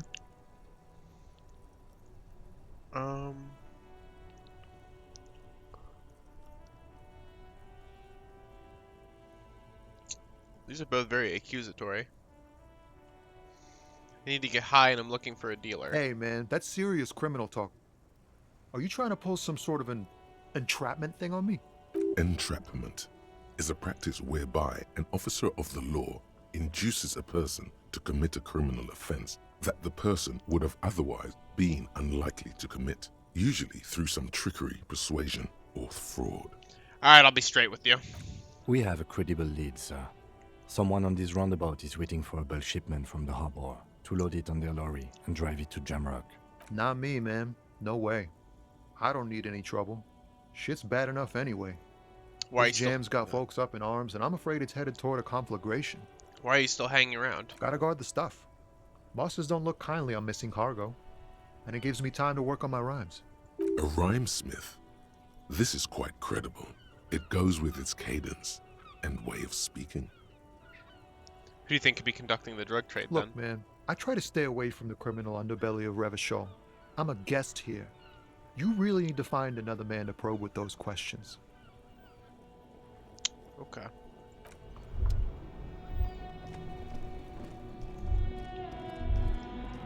We've been ignoring the racist lorry driver for too long. Welcome to Revachol. It's addressed to the lieutenant. Why are you dressing my partner like that? Don't you welcome to Revachol me. My grandfather came here from a 3,000-year-old racist isolationist culture, while your ancestors came to this island a mere 300 years ago. Every school of thought and government has failed in the city, but I love it nonetheless. It belongs to me as much as it belongs to you. Oh, that one's not. It's men like you who keep Revachol divided and making it that much harder for everyone to climb out of this post-war limbo. So we are in a limbo. Oh, come on, man. I just said welcome to Revachol. It's a lorry driver thing. I know exactly what you meant. You think my kind doesn't belong here, that I should watch myself and behave. But you see, I'm an officer of the RCN. It's actually my job to make sure you behave. I would advise you to remember that. Silence. The air between them becomes tense. Your partner needs backup. Now's your moment to shine. Fucking A, Kim, I've got your back. You two make a cute couple. You know that. The lieutenant exhales and resumes his regular calmness. Now that that's settled, I have a couple of questions. Whatever you say, officers. He smells of heavy motor oils, and his breath of high tar content cigarettes, probably Astra Whites. What are you hauling? Oh, not much anymore. I'm here to pick up some cargo, but the dock workers are on strike, so it's a sit and wait on your ass situation. What kind of cargo are you supposed to pick up? Apples. Apples? Yeah, apples. I take it you had other... He's given you the runaround. Let's be honest, you were bested. You're a lorry man, right? What's your stance on drugs? Drugs? They're shit, man. I don't let anything pollute my body. You smell of booze and cigarettes. What about different narcotics? You know where that What's shit different comes about from? narcotics? Sarah Miriza, Safre, Ilmara. They take the money from our local junkies here and then use it to outcompete us in the manufacturing sector. They know they can't beat us in a fair fight, so they have to get us to weaken ourselves somehow. It's racial sabotage, racial economic sabotage. Listen, I agree. It's our responsibility to keep this poison off the streets of Rivershore, right? He eyes you warily, unsure how to respond. This goes on for about 2 seconds. Then, I don't know shit. And if I did, I wouldn't tell you. Then why are you still hanging around here for? Most other communists have left. What do you think? I can't leave the Lorry unguarded. I don't know. Stuff's been getting looted lately. It's those little kips sneaking around at night. If they touch my stuff, the bosses will be on my ass like ass cancer. there was a bunch of spilled boxes in the back of a big lorry nearby. I did see one of the lorries. I did see one lorry with the trailer doors open on my way here. Did you know what happened? Yeah, I knew that guy. He was an honest driver who loved this country. We were having a good debate about genetics at the Wheeling in Rags when some kip boys smashed his luck and took damn near everything. Lost his fucking job over it. Since he left, I haven't had anyone to talk to. Bad for him, I guess. It's a fucking travesty, is what it is. If it's not you, then who's running drugs out of Terminal B? Isn't it obvious? Fucking Sealang, that beady-eyed South Samaran. His little side business is a scam. I wouldn't be surprised if he was peddling drugs as well. Who's that? He's a Samaran guy who likes to pretend he's some kind of businessman. Really, he's just selling his employer stuff. Stuff he stole after he broke the seals on his Humanox lorry. Where do I find him? Just follow the smell. It smells like apricot and oil when you're nearby. Yes. Where is he? Looks like I offended your partner there. Too bad. Sealang's usually a little bit south of here, near the canal. You can't miss him. Just watch yourselves.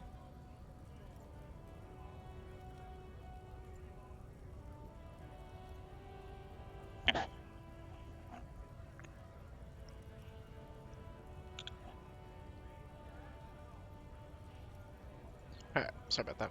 His tribe are natural liars. It's in their blood. He's your man, all right? 100%. I wouldn't be so sure about it. Not until we've heard what Sealang himself has to say. Guess so. What was that argument all about? It's about biological determinism, natural law, the sorting of the races. Not the most popular topic nowadays, with the coalition in charge and all. You might want to change the topic. That is, bury your head under the sand like common sheep. Oh, so you're just a racist, makes sense. I'm not just racist. Look, I've read books. The science of racial theory has all been proved, even if some people don't want to accept it. People who've studied these things say that you and me are superior by design. So, naturally, we Occidentals should be in charge. Obviously, you can see the merits in that. Yes, I can really tell you're a prime example of superior design. Open your eyes. Haven't you noticed something different lately? An unfortunate downturn, maybe? Huh? When members of the superior race cease to believe in their innate superiority, they stop competing for resources. Okay, and? This concerns you, policeman, so you better be vigilant. The damn kips are showing up good lately. Same with the mosquitoes. And the other intruder species too. They're on the precipice of cultural victory. Uh-huh. It's true. Also, you need to realize the dangers of mixing races. Who knows what might happen if people don't stay in their birthplace? You might end up with a new subrace, with unknown characteristics, leading to extra competition. That's why you've got to control the offspring. Yeah, I'm not down with this. Why don't you go fuck yourself? Don't push your luck, runt. Goodbye, racist lorry driver.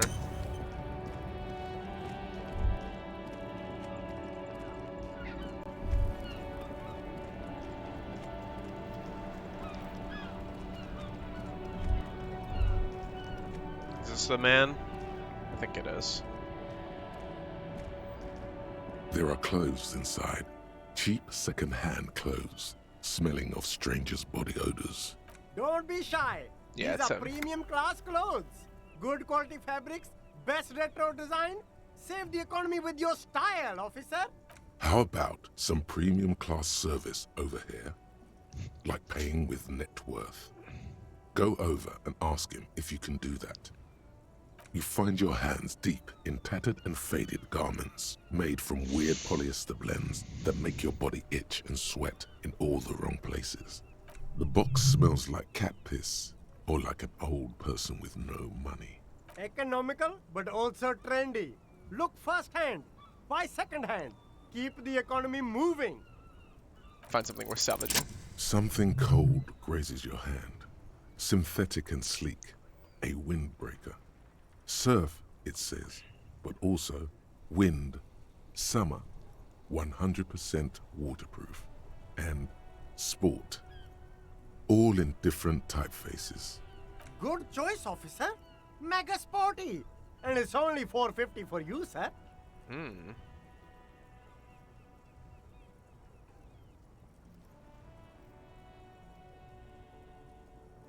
Sure, Gotta fuck it. prepare for springtime, right?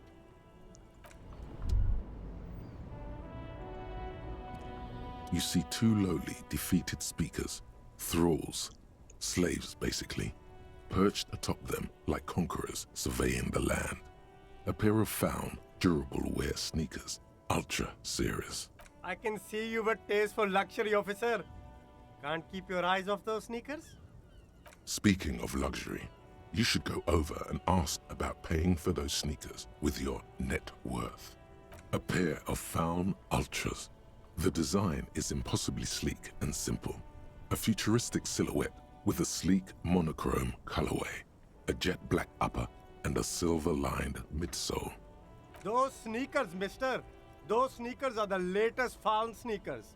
Super air, super fine, super cool. Only 50 real. Only? 50 real. Holy shit. Oh, wow. They're not bad, though. These once respectable speakers have been conquered, reduced to a mere prop by the indomitable found ultras atop them. A small heat emboss on the veneer reads, "Solidarity aid from the People's Republic of Samara." The speakers themselves don't seem to display any magical qualities. No, don't look at the speakers, officer. Look at the sneakers. The sneakers are the stars here. But I already looked at the sneakers. Then look at them again. These are the premium lifestyle sneakers, officer. The best on the market. Can't I just buy the sad conquered Samaran speakers? No way, officer. These aren't for sale. They're bad speakers. Low-fi socialist junk. But I need some speakers. Well, if you want them, but see, they are the pedestal for my sneakers.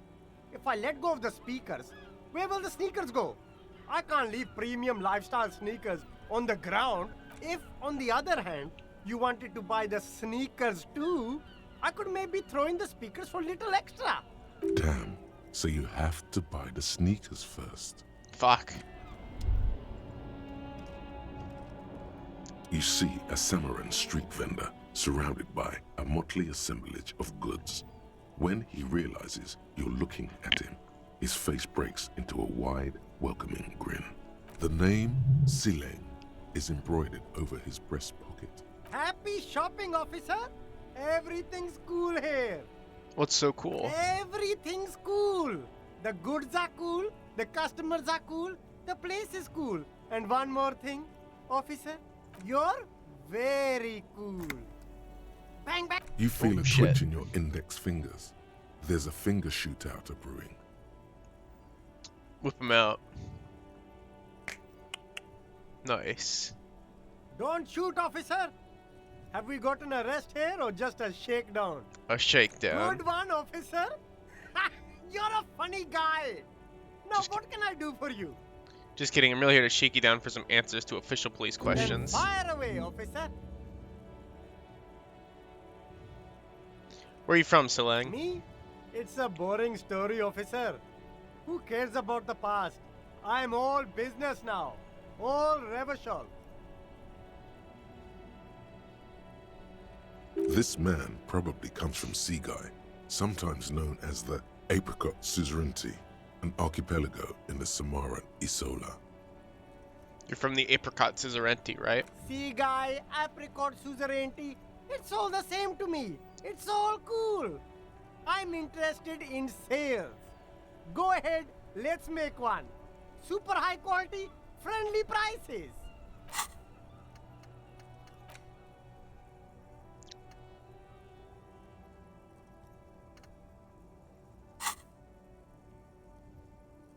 So, Silang, what's your stance on drugs? Drugs? I don't go in for that, officer. Drugs ruin lives. Unless you're into drugs, of course. In which case, drugs are excellent. Mwah! Tasty, tasty drugs. I'm super into drugs. That's very cool. A lot of the coolest detectives do drugs. Sadly, I don't have any drugs on sale. Or at my home, or on my person. Sir, it appears to be true. No drugs in sight. Not in the box of sunglasses or under the speakers. Looking for a lorry driver who is transporting drugs out of the harbor. He or she is in this traffic jam. That's even cooler. You investigating that and all. But, I am not a lorry driver. I'm just a street vendor. I don't know anything about that. But you are a lorryman. Another driver has identified you and your lorry. Who said that? It's the fat racist, right? I bet it's him. He has an agenda against me because I'm an immigrant who works harder than he does. He's a hater. He does seem like a hater. So you admit you're a lorry driver? No, I just said I work harder and he's an asshole. I'm... Realizing he can't get out of it. Smart man. Okay, maybe I'm a lorry driver too. A little. But that's not the most important thing about me. That's my day job. This is my dream.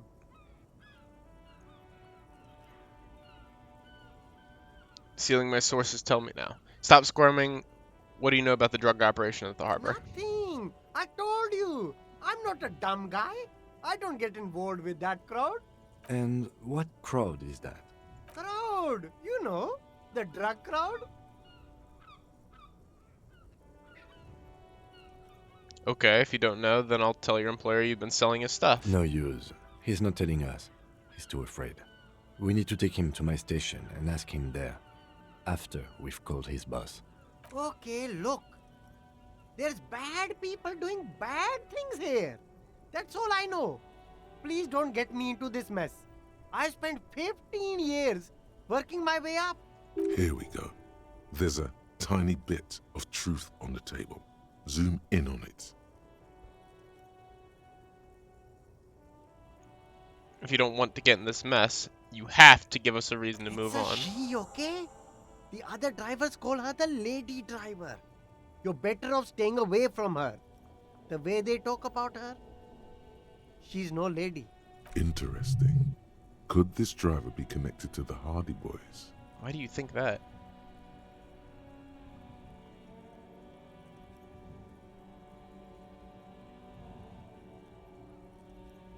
Is the lady driver the old woman back there, dazed out, strange? I don't know. Maybe.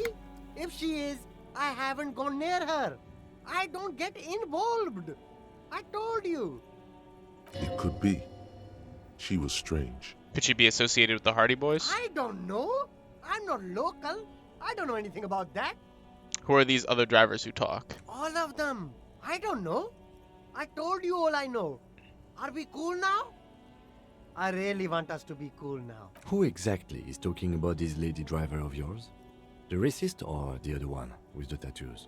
All of them. Even the ones who've left. I don't hang out with them.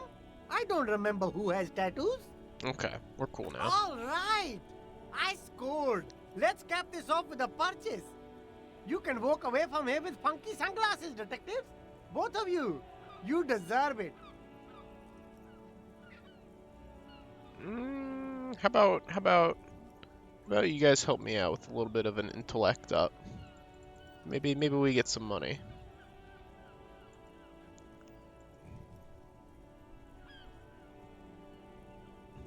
I don't really know how I feel about asking everybody for money. Start with a little compliment, then work your way up from there. This is about business, remember. Hey, you seem like a really successful entrepreneur. Would you like to support the local? Support a member of the local police force? Oh, okay. But why, officer? After all this mess, the broken seals, lying to you, come on. Think of it as an investment. An investment? What kind of investment?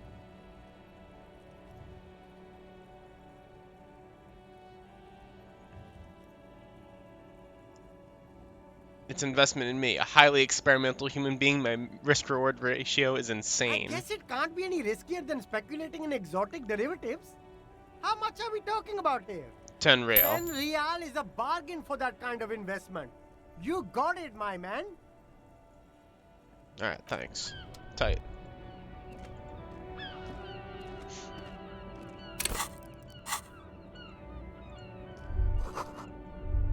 Wait, what's this? There's a pile of cheap sunglasses in a small box. A variety of shapes and colors. You like sunglasses, officer? I've got the latest styles right here. Stylish shades, huh? They'd be even more stylish if you paid for them with net worth. I did not see an option to pay. Ask him. I did not see an option to pay with net worth. Save your fare. I don't know what you're talking about. Abort. These are hideous. What's more, they don't even fit your face. You can feel them pinching your nose and chafing against your brow. Damn, officer! You look like a mega secret spy. Very secret. They're practically made for you. I'll let you have them for 2 real and 50 cents. It's going to be very difficult for anyone to take you seriously with these things on your face. No, you are definitely not buying those. You're right. I'm far too sensible for those. Are you sure? But they look so good on you. You should think this through, officer. Rummage through the box. These are all boring. Boring third-rate ho-hum sunglasses made of cheap Syrahese plastic. The kind of plastic that melts in the sun. These are all first-rate sunglasses. Premium design, superb material, very cool. Another conceptualization check that I just won't be able to pass. Keep your eyes safe and cool while doing your dangerous police work. No luck. Damn it. All you find is this lime-colored cellophane visor, produced by a bargain sportswear brand called Amphibian, apparently. There's a malformed green frog on its bent cap. Oh, that visor is perfect for you, officer. It'll definitely keep the sun out of your eyes while you're shooting criminals. Bang, bang! And Hey, at least it might actually offer some protection against the sun. Not like those cheap plastic shades. Are firefights something we should prepare for? I hope not. you don't like it? Sure, Square Joe. No problem. Let's get you some real shades. Leave for now. Can I pay? Everything's still cool here, office. Me? No, I can't pay This with. man probably comes from Sea Guy, sometimes known as the Apricot Suzerainty. You're not a local, are Very you? sharp, officer. I'm Serais, from the Sigai province of the Serais Empire. The Apricot Suzerainty, you know? Why is it called that? A lot of apricots there? The Apricot Suzerainty is what the Seaguy archipelago is commonly known as in Revachol. It's a bit of a fraught term, I'm sure. No, apricots come from Sigai. My grandma used to grow them. But Sigai is a shithole. That's why I came to Revachol. Here's much better for an independent entrepreneur. Speaking of... Alright, I don't know how to pay with net worth. I guess we're out of here. This is the end of the line, right? This is where the gate is, yeah. Good day to you, officers. A burly man hangs out by the waterlock, carving up a generous serving of salami. with an old hunter's knife. His eyes are fixed on a man stranded on the other side of the waterlock and on an enormous billboard that has fallen down into the canal between them. First things first, what are you doing here, man on the My waterlock? friend Barry the Butcher is stuck on the other side of the waterlock. I'm keeping him company and eating his salami. From the corner of your eye, you see a man in a yellow shirt and grey overalls waving at you from across the canal. He seems disappointed about the wreckage on the waterlock and the salami. Very good stuff. Anything I can do for you, officer? What caused this wreckage? I wasn't here to witness it, but those look like tire tracks on that sign. Weird, huh? Then again, plenty of daredevil drivers in Rivershell. The words daredevil driver sound ominous to you. Too bad it also takes a year and a day to repair anything around here, especially a waterlock. The rest of the coast is closed off till then. You know what's further down the coast? Well, there's the fishing village, an abandoned fish market, a bizarro church. Not much use to the congregation, though. There always seems to be something wrong with it. Yeah, not really much else. Just bombed out ruins. Alright, bye. Next up. Alright, we were originally gonna go talk to Evrart. Or no, we should double back and talk to the other lorry drivers, right? About the female driver. Stuck in the rain in a traffic jam, man. What's on your mind? I heard that one of the drivers is a woman, but I don't think she's here. Do you know this lady driver? I don't want to talk about that. Why? Do you know something? What is it? Man, I was hoping it isn't going to be her. All I can say is, she isn't around here anymore. She isn't some evil drug trafficker. And I don't know where she is.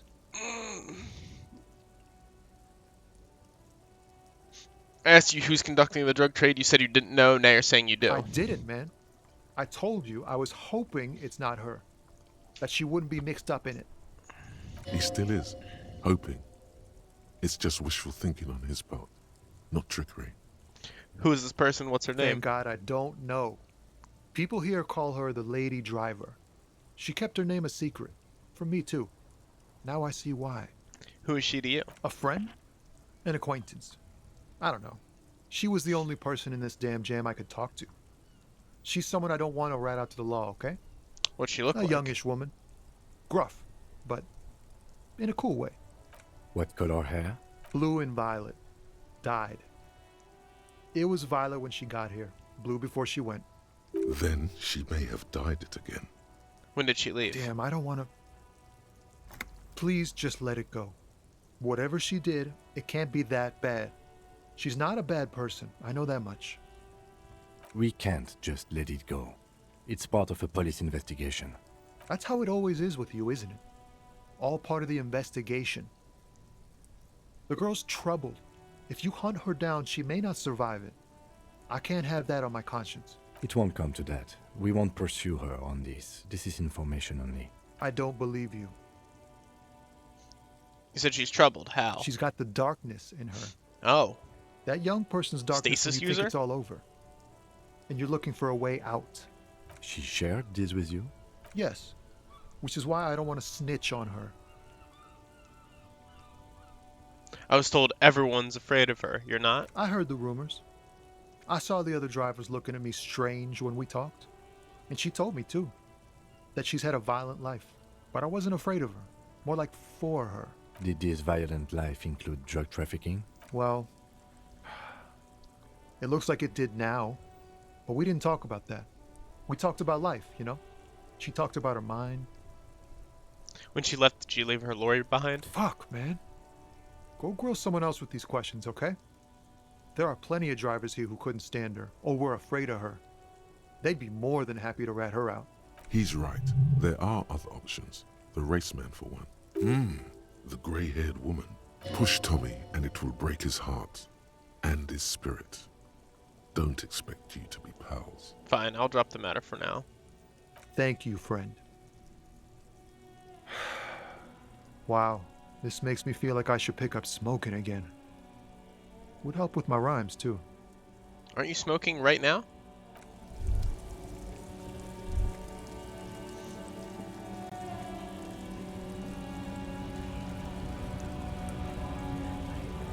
Hey, race man, we're back. Looking for something, Hunt? I know you've been giving me the runaround. Fuck off Fess up. again? Where's the lady driver? I don't know what you're talking about. First you knew Silang didn't. First you knew Silang didn't He do did it. something. He stole his employer's goods and another lorryman's job. You should be thankful for the tip. Then why are you smirking? Listen up, fuckwits. You don't scare me. You cops don't run Revachol West. You don't run Martinez. You don't run anything. Actually, we do. No. He means La Puta Madre.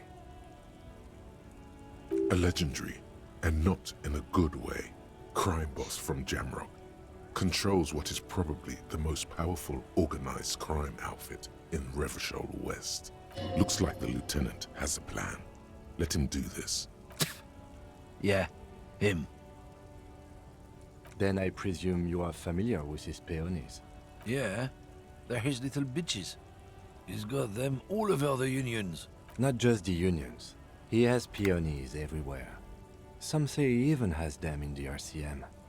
Dirty fucking peonies who do anything for him. Multi-ethnic drug addicts. You're not peonies. You wouldn't be investigating a drug thing if you were. No, of course not. We are not peonies. But if we were, and one of Madre's drivers were to be stealing from him, then it's a good peony's job to find out who that is. It's not a hard job. It won't take a long time. It won't make Padre Madre angry. But a stupid fucking racist is standing in the way, protecting this fucking thief. I'm not scared of you or the mob.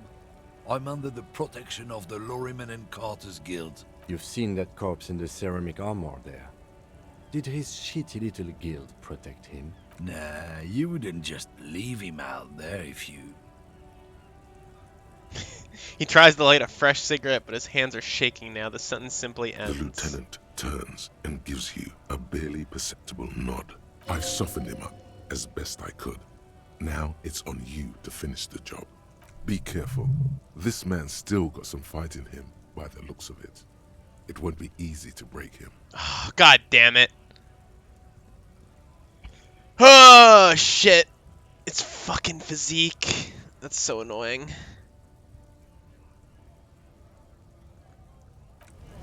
Do I have anything to raise my half-light? No. Power me up, chat. Get my physique up, please. Looking for something, Hunt? Come to tell me to fuck off again? Hey, maybe, dude. Gotta come back later. We're never getting our fucking half-light up.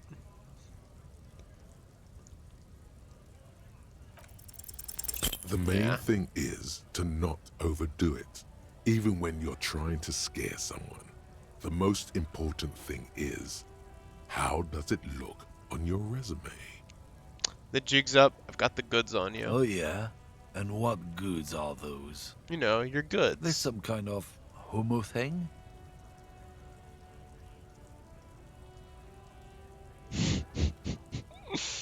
No, of course not. Just tell me what you know. Make me runt.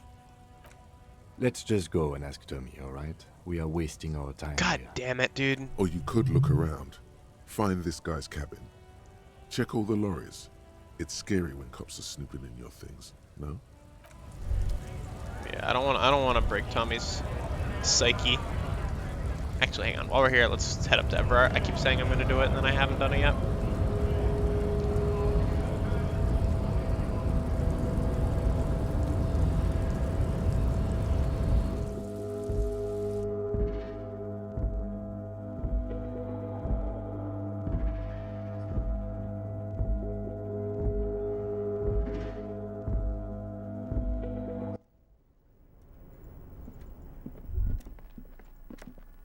The already familiar cold touch of plastic welcomes you as you pick up the handset. It's unclear Really? if you actually have muscle memory. You're thinking, sure, why not? So crazy. So crazy, these rolls. What the fuck?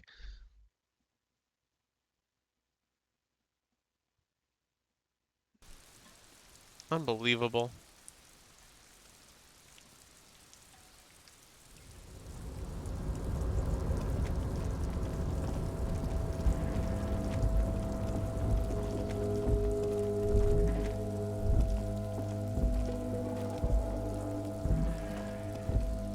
This is the night watchman's booth. The name on the door reads, René Arnaud. This is where Renee works. I'm gonna look around. If you must. But please hurry. Nothing incriminating catches your eye. The cabinets are clean and their sparse contents meticulously organized. There's a framed photograph on the table. Leave the picture Let's alone. get going. The entire neighborhood can see us up here. Alright.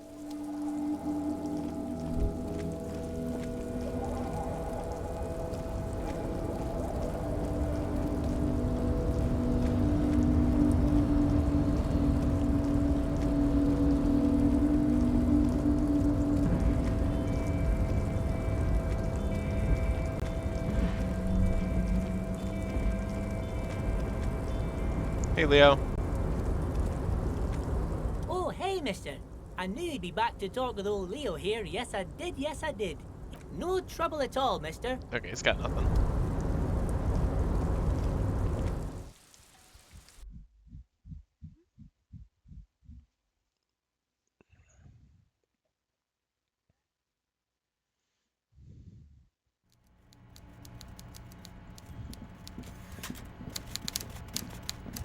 Hello again, Evrart. Mr. Dubois, every worker...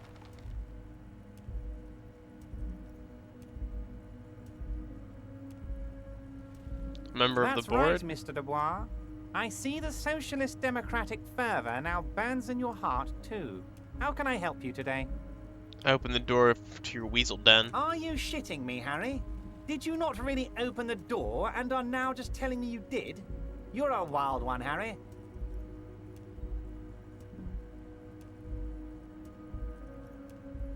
God damn it. You're right, I was just testing you. Of course, Harry. What are friends for, if not for measuring the falsehood one can pass in the disguise of truth? Remember there's a container I asked you about? Turns out there's a mega-rich light-bending guy inside. Mega-rich light-bending guy? Oh my god. How did that get in there? He's so rich he could get in anywhere. Damn it to hell, Harry. I specifically told my guys to check all the containers for mega-rich light-bending guys. Kim told me he was there. There was a guy in the container. But he didn't bend any light. Oh. It was in the detective's head. Honestly, guys, we might be moving all kinds of suspicious things through this harbor, but I won't be caught transporting the light-bending mega-rich. I have a reputation to protect.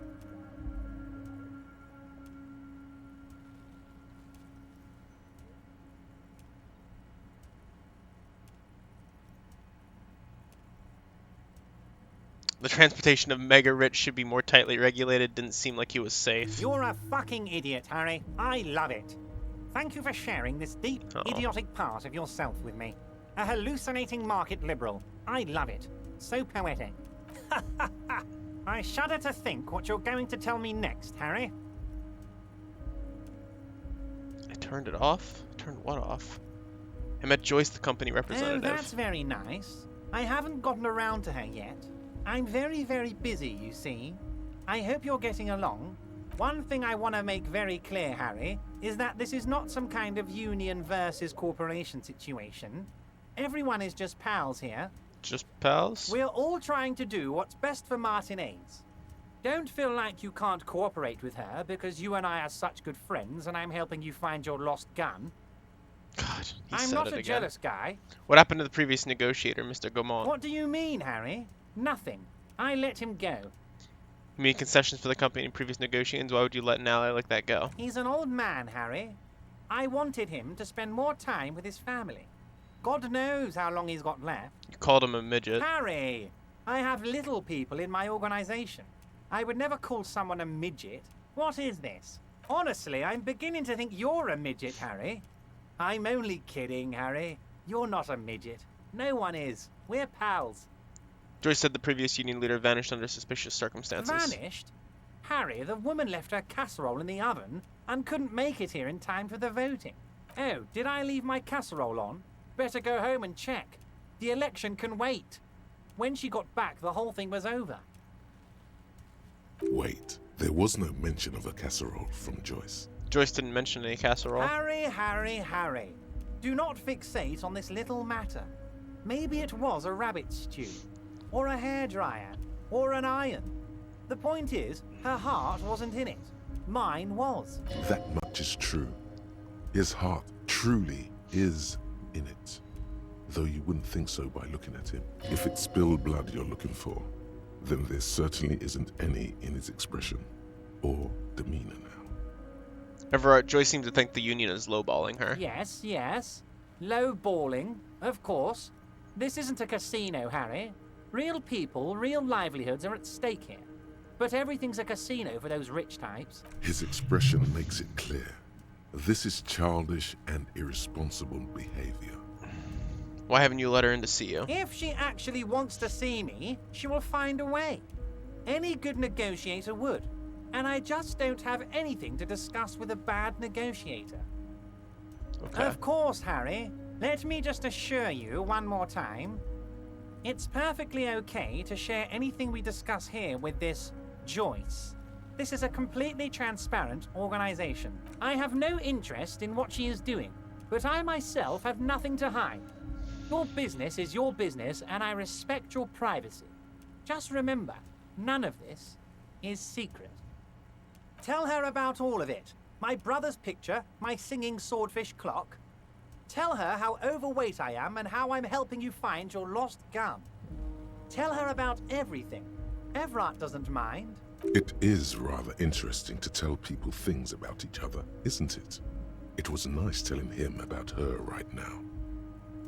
See you soon. Alright, hang on. Let's see. Anything for drama? Mesh tank top? That's it. Quick save. Bang. Mr. Dubois, every worker... Open the Are door. you shitting me, Harry? Chat. Did you not really open the door and are now just Give me telling that. did? Give me the power up. You're I a need wild one, Harry. intellect. Please, for the love of God, we need a W.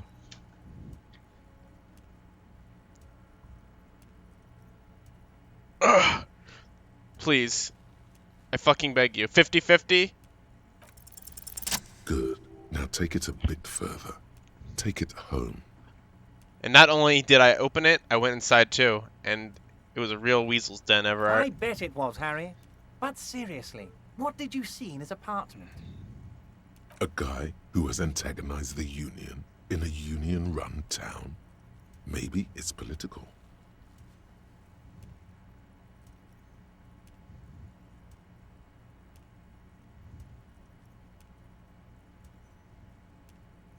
Anti-socialist, anti-union stuff, pamphlets saying get the unions in check. That's exactly what I thought, Harry. What a weasel. And for the record, I was only curious, not testing you. He was testing you. You succeeded. Thank you, Harry. You have shown me that the Barders Union and the Citizens Militia can indeed work together. Now, let's cut down to brass tacks. It's time for men like me and you to figure out who's killed who and why. Real police work is gonna start happening now. I promise you, Harry, this is gonna be good. I've heard about a connection between the lynching and the strike. I'd like to hear what you know about it. By now, I'm sure you've figured out who the dead man was working for. The bad guys. Wild Pines. Sent to scare us. Another violent measure of the top hats against us flatcaps. I'm listening. Harry, this strike is the culmination of many, many mistakes made by the Wild Pines group. They tried to shut the strike down by sending in armed mercenaries. You mean our victim? A security contractor? Can you imagine that? Workers standing in peaceful protest, united in the spirit of fellowship, and they send hired killers to mow us down with machine gun fire? He performs a motion as if spraying bullets from a machine gun. I'm talking beasts. Hardened killers from proxy wars in Yisut, Semenine, Saramaritsa, you name it, they've done it. Raping, killing, burning villages, killing little children for the Senorita Pineapple Company, Harry.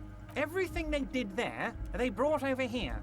They want to turn Revachol into a third world slum. Honestly, the only thing they didn't do is kill the village elephant. Go on. Now, I haven't personally witnessed the brutalities out there. I have the luxury of staying in my container, you see. If I need to go somewhere, they just move my container. Wait, they moved the container? Yes. I'm an old man, Harry. My legs aren't what they used to be. They lift my office with that big crane. It's actually very fun. You should try it. But enough about me and my fun container. The killers the company hired, I think there were 3 of them, all hardened commando types. One of them got downright suicidal, getting drunk, violent, a little rapey. Even their own negotiator couldn't control him.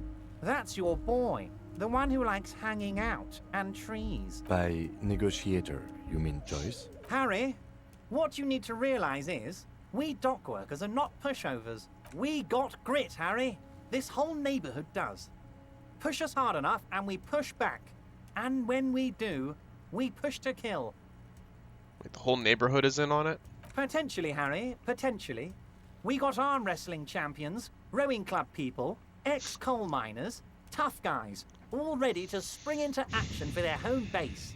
And who exactly did the pushing? There's a militant wing inside the Union. A group of people whose duties don't involve manual labor, but peacekeeping in the neighborhood, making sure everything runs smoothly.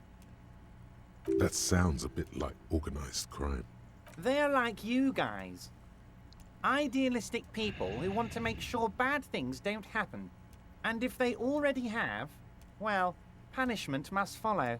Again, that sounds like organized crime. So these idealists killed our victim? One day Titus Hardy, leader of this peacekeeping faction, comes up to me and says, "Boss, socialist democratic fervor drove us to take it upon ourselves to kill this beast that was burdening the land." He probably worded it differently, but that was the idea. Sure sounded to me like they killed him. I gave them 2 weeks paid leave and told them to lay low to avoid retaliation. Aren't you worried we might arrest them for this? Oh, I'm not at all worried about that. These are not the kind of men who get arrested. They're Martinez boys, tough and gritty. I'd like to see the man who takes them in. Besides, I sent my lawyer girl to look after them. If he's just boasting, then it sure doesn't feel like that to you. He's not worried. How do you know the mercenaries were hired by the shipping company? How do I know? Let me tell you about these people.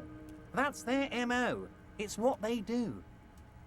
Last winter, some poor workers in Terminal E went on a little strike. The company sent in Sediment, a security contractor. The strike was over the workers' right to wear protective footwear, Harry. These guys turn up and start beating people. Tell you what, Harry, I wouldn't be surprised if we got the same mercenary company after a little rebranding. And I'm sure as hell not surprised to see an army of scabs under my gates. So you believe the scabs were organized by the security contractor? You said it. Hell, one of those guys looks big enough to take down that proverbial elephant. Boys like that don't just happen to show up during strikes. The name of the company is Krenel this time. It might have been Sediment before. Of course. You're always one step ahead of me, Harry. I'm no genius. I'm in this position because people like me. You mentioned a lawyer girl. Liz is a bright one. I paid for that law degree myself, thinking it'll probably turn her all fancy. But hell, Harry, she came back a firebrand socialist. Sometimes she scares me with her zeal. Tell me about Titus Hardy and his crew. Oh, they are simply fine young men, all 7 of them. Exemplary union members, always working to advance their position in the local socialist democratic movement. Core members. Old Theo used to run them, but things really kicked into gear when Titus took the reins and named the group after himself. Gotta love his initiative. Interesting. Who's second in command? They're almost all of them great guys, born leaders. Whatever happened, I'm sure they only had the best interests of Martinez and Revachol in mind. Work with them. Hell, interview them. But don't fight them. They really are just like you. Men who like beer, women, and some order on the streets. I met with these Hardys. Can you ask them to cooperate with me? But of course! It's the least I can do for my good friend Harry. I'll do it right after we've concluded this talk. You can now go and tell Titus about this. See what he has to say. Also, Harry, here's 5 real.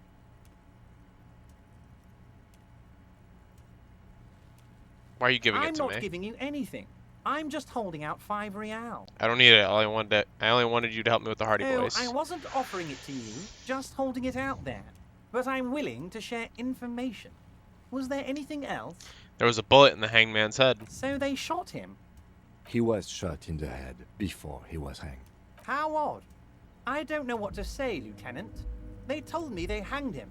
A hanged man is what I saw when I took a look into that yard. What I do know is, The case is in safe hands. If anyone can get to the bottom of this shot and hanged man, it's my two little policemen. Godspeed, policeman. Good talk. Was it a good talk? I'm not sure we made much headway here.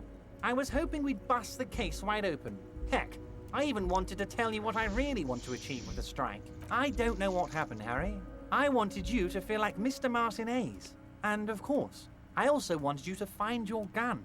But it's like I can't completely trust you. Yet. Yep. Yes, Harry. It's like I can't fully trust you if you're not a man of the left. I want to, but I just can't. A man of the left. So you have to be a social democrat. He's been hurt too much in the past by men who aren't social democrats.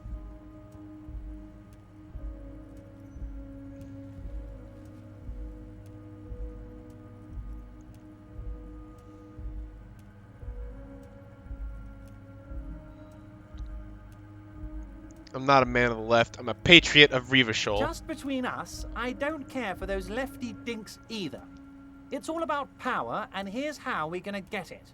I need you to be my kingsman, Harry. Kingsman? Yes. Please, let's be that. And what would this entail? Once again, I require nothing unethical or illegal of you. You just need to get 2 little signatures on this piece of paper, and then mail it to my accountant in La Delta. What are the signatures for? I'm glad you asked, Harry. The Union is going to build a modern youth centre in Martinez. It will be righteous. We're gonna get those teenagers off drugs. And on roller skates. There's a nameless little street on the coast with some old houses around it. Most people have already signed. I just need 2 more signatures to get this mission off the ground, Harry. What will happen to the current occupants? They are just gonna have to deal with the construction noise for 6 months, and then they'll be living like kings. Right next to a fancy new youth centre designed by the best architects from Stella Marie. And where is this place exactly? On the coast, Harry, across the canal. There's a cul-de-sac there, a little village they're calling it. A gloomy place. You'll find it. I trust your detective skills, Harry. Kim, what do you think It of this? depends. I don't think what we just got from Mr. Clare was very useful. But, he thinks, it's your call. As I said, it weighs on me heavily. But once we get really talking, well, I'm gonna hand you the keys to Martinez. And maybe even help you figure out who's behind this killing. Fine, if I happen to be there, I can ask them. You bring joy to my heart, Harry. Such a pleasure to be working with you. Here, you need to get signatures from Isabel Sadie and Lillian Carter. The cul-de-sac is right past the pawn shop and across the canal. I hear there is some trouble with the waterlock, but they should fix it by Wednesday morning. Once you have the signatures, mail this to 13022 La Rocca in La Delta. Then I'll know you're a real kingsman and a patriot.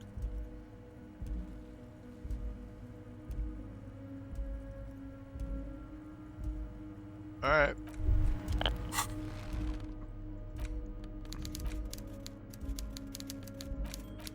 You take the legal documents out of the envelope. A 12 to 40 month construction period and the zoning plan in the addendum. Look at the zoning plan. The youth center cuts into the ocean like the bow of some great modern ship. Apparently, it's going to cover most, if not all, of the street and the square between the existing houses. It's 3 stories tall. It's going to be awfully close to the already existing buildings, almost wall to wall, practically integrating them into the youth center. This is either an ominous or cool architectural choice. Hard to say. Kim, what do you think of this? I'm no property lawyer, but it looks fine. I like the print size. They're not selling or leasing anything. It's not a perfect solution, but... Look for a loophole in the deal. There is no loophole. The simple truth is, the current residents are going to lose their street access, and for the next 12 to 40 months, their lives will be dominated by constant construction noise right next door. What are the ramifications of this? Once the construction starts, it'll probably take a few months, a year maybe, for even the most stubborn occupants to get tired of living like this.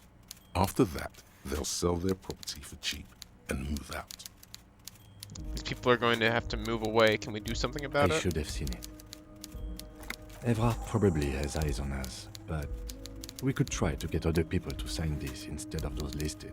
Or you could forge their signatures yourself. By the time he finds out, we'll already be gone.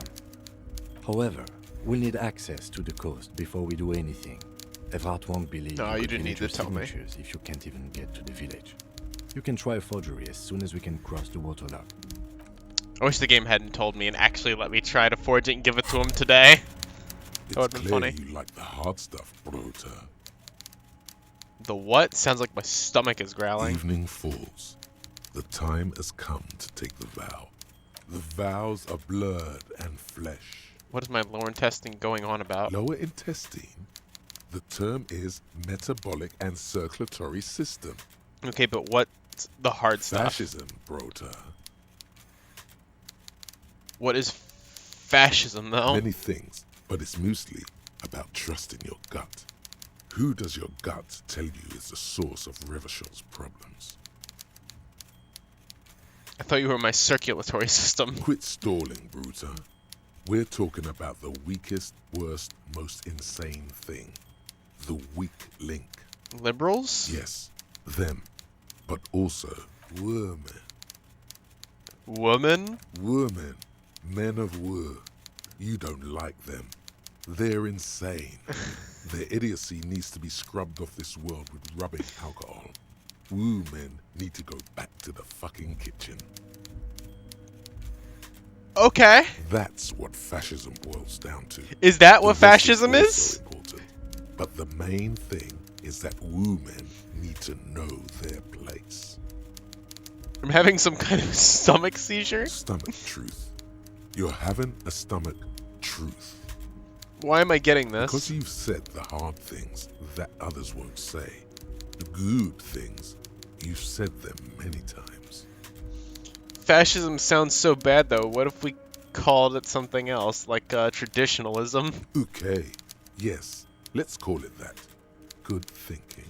Okay, stomach, I've made up my mind about fascism. You're going to keep your views, right? Keep your views, Brota. I don't think I want to be played by an upset stomach. There's a slow, painful growl somewhere in your intestines, knocking on your alcohol-engorged liver. It is one of betrayal and disappointment. Okay. Don't know what that was about.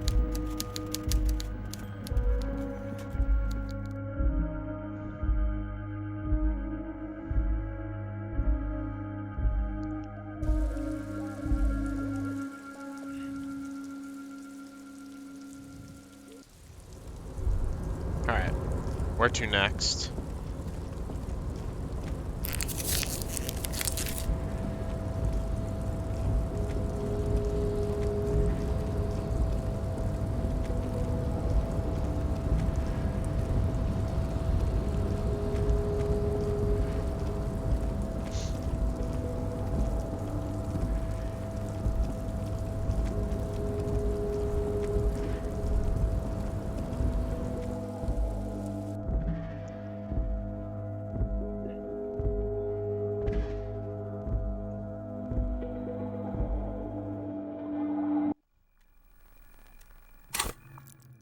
No, we're close to a level up. Nice.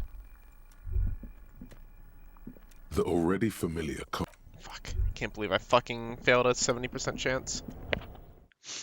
That was fucking incredible. That was certainly something.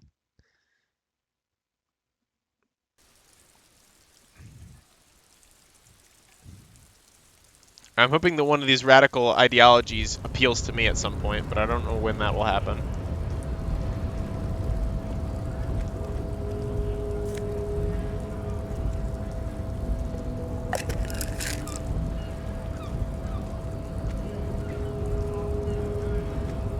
Hola, Wandering Man.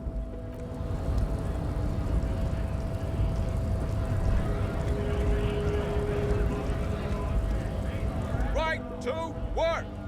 Right to work! Shame on you! There's nothing new here. Ooh, whose lorry is this, I wonder? A lorry stuck in the traffic jam. This big, heavy Grad-made machine is well kept for such an old machine. The windows are clear. They've been recently washed. You can see a lorryman's cabin with personal belongings, stickers, insignia. Fumes of heavy fuel oil waft over you, making your eyes sting. The odor mixes with cigarette residue. What kind of stickers and insignia? The driver has adorned his space with a substantial collection of peculiar paraphernalia. Proclamations about honor, strength, and purity are glued to various panels. A large metal pendant hangs from the rear view mirror. The pendant features a sun crown with wavy rays.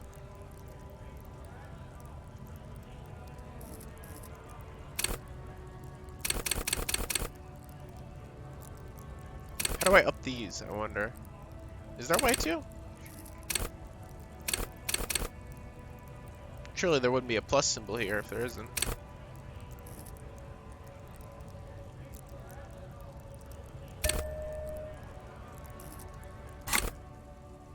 What about the back seat? The back end of the cabin has a small perch to sleep, large ashtrays. There are several suns and wheels sewn into the curtains. Racist nationalist paraphernalia. Not unusual in this part of town. This is our guy.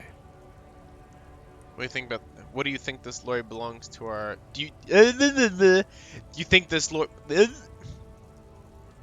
think this lorry belongs to our tough guy? Likely, yes. This guy's proud of who he is. Drapes it all over his machine. There he is, in front of Rita, smoking nervously, hoping it's over. Jamais vu, derealization. Jamais vu, the opposite of déjà vu. Not already seen, but never seen. Everything that should be familiar appears strange and new, like some half-forgotten day in your childhood. Only now. That's the feeling you've been having. Oh, wow. And for who knows how long. You should go and ask Joyce Messier about this. What world are we in? This is a fundamental question. Okay, interesting.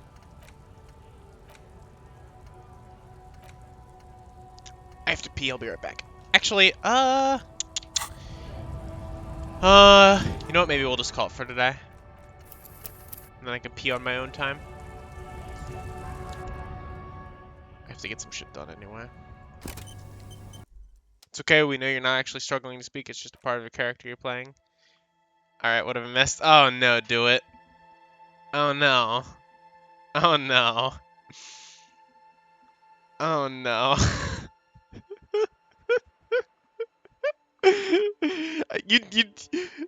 You have to do this on purpose, right? There's no way you're fucking with me. There's no way you show up right now.